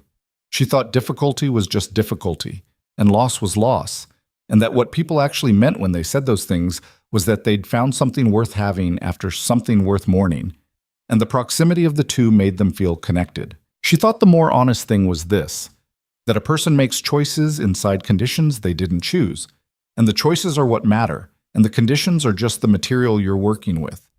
She had not chosen to limp. She had not chosen a man who couldn't see past it. She had chosen to get off the train platform and not go back east. She had chosen to go down a road that wasn't on her plan. She had chosen to stay in a room that smelled of illness and start doing what needed doing, and to keep doing it, and to not be ashamed of needing somewhere to be. Those choices were hers. What grew from them was hers too. The room was ready by June, which was 2 months early, but Silas had started on it in the first week of May with the focused determination of a man working off anxiety, and Daniel helped when he could, and Clara painted it herself on a Saturday in June because she had opinions about the color, and it seemed wrong to leave it to someone else. It was small and faced the east, which meant it got the morning light. The good morning light. The early kind that comes in low and golden and makes everything look better than it did the night before. She stood in the doorway of the finished room one afternoon in late June, paint smelled and still rough-edged but done, and she looked at it. Silas came up behind her, looked over her shoulder at the room. "It's good," he said. "It needs a window box," she said. "For outside the window, something growing." "I'll build one," he said. "I know you will." She leaned back slightly against him. "The color's right." He looked at the walls, which were the dusty blue of Eleanor's best quilt, the one she'd put on top. She hadn't asked him, and he hadn't said anything about it when he'd seen it, but she'd thought about the tin box, and the quilts folded with such care, and the woman who had arranged things with an eye for color, and it had seemed right to bring something of that forward rather than leaving it behind. "Yes," he said. "The color's right." August came in hot and difficult, and Hartwell was there, and it was not easy, which she had not expected to be easy, and Silas stayed in the house the whole time, which had not been the custom, but which he had decided was where he was going to be, and no one argued with him because he had the specific quality of a man who has made a decision and is not available for revision. She heard him in the next room at one point when things were harder than she'd wanted them to be, and his voice was low and steady, and she couldn't make out the words, but the sound of it was something to aim for, the way a light is something to aim for in weather. When it was done, Hartwell put a bundle in her arms and went to get Silas, and Silas came through the door and stood at the side of the bed and looked at what she was holding. He was not a man who cried. She had not seen him cry in all the months she'd known him. He did not cry now, exactly, but his face did a thing that was the closest she had ever seen him come to it. A full-body softness, like something that had been held rigid for a very long time, releasing all at once. "A girl," Hartwell said, from the doorway, with the brevity of a man stating a fact. "Both well." Then he left them alone because Hartwell understood what rooms needed. Silas sat on the edge of the bed, and she put the bundle in his arms, and he held it with the careful terror of a man holding something he cannot afford to break, which was just right, she thought. Not confident, not practiced, but present and trying and completely there. "She's small," he said. "She'll get bigger," Clara said. He looked up at her. His face was open in a way she hadn't seen before, stripped of the usual careful control. He looked younger. He looked like someone who had not yet learned to protect himself from the specific vulnerability of caring too much about things, and who had decided to stop trying. "Thank you," he said. It was what he said when he meant something bigger than what was available in language. "We did it together," she said. "Mostly together." He looked back at the child. "Eleanor," he said, and Clara nodded, because they had talked about this, because it had been his to offer and hers to accept, and she had accepted it without hesitation, not to fill a space but to carry a name forward, which is what names are for. "Eleanor," she agreed. The ranch in the fall of 1885 was a working place. It was not beautiful in the way that pictures are beautiful. It was a functional, often dirty, weather-worn thing, with a barn roof that held and a south garden that had produced enough to be worth the effort, and a fence that had been repaired twice in 1 year, and a bunkhouse that housed a quiet young man who knew cattle, and a small east-facing room with a window box that Silas had built and that had something growing in it. Clara Whitmore, Clara Boone, rode the Benson Road on Tuesday and Thursday mornings now rather than every day.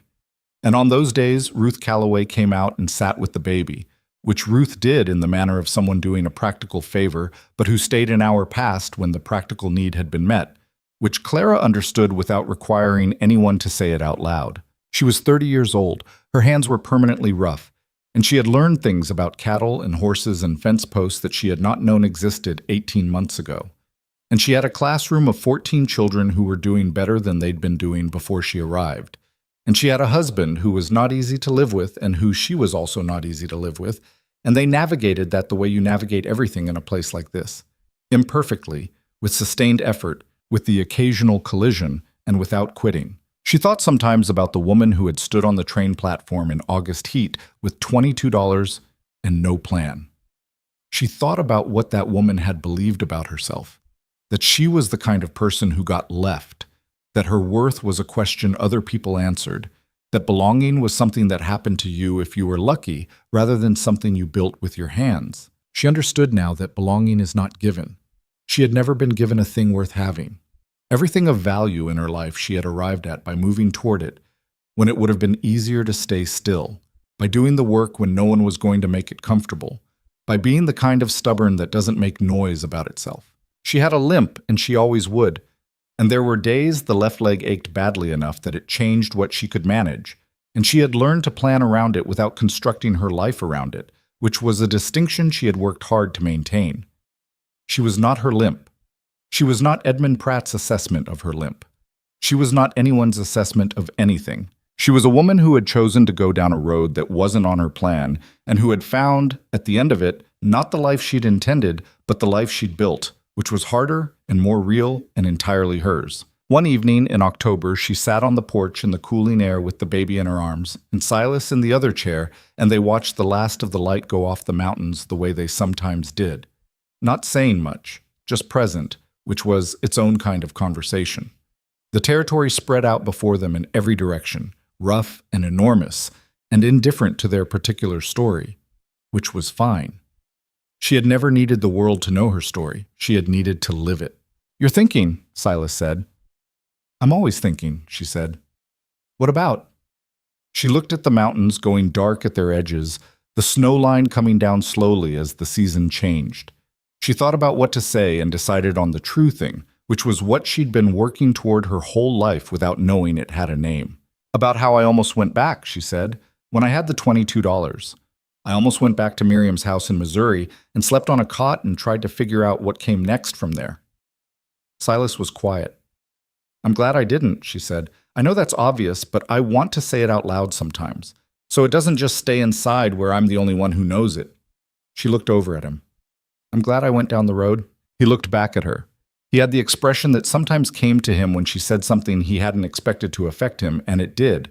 Slightly caught, trying not to show it, showing it anyway. "So am I," he said. He reached over and put his hand over hers where it rested on the arm of the chair, not taking it, just covering it.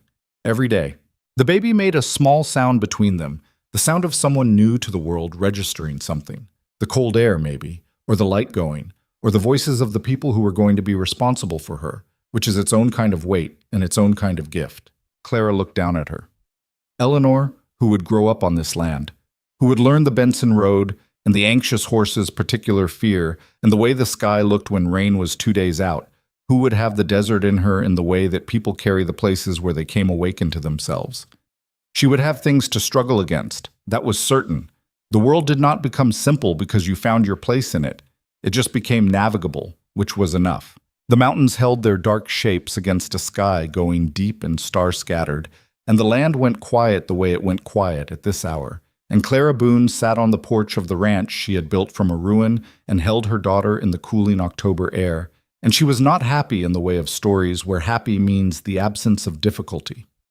She was happy in the way of someone who knows exactly where they are and has chosen to be there, which is the only kind of happiness that holds. That was enough. It was more than enough. It was, she had come to understand, everything.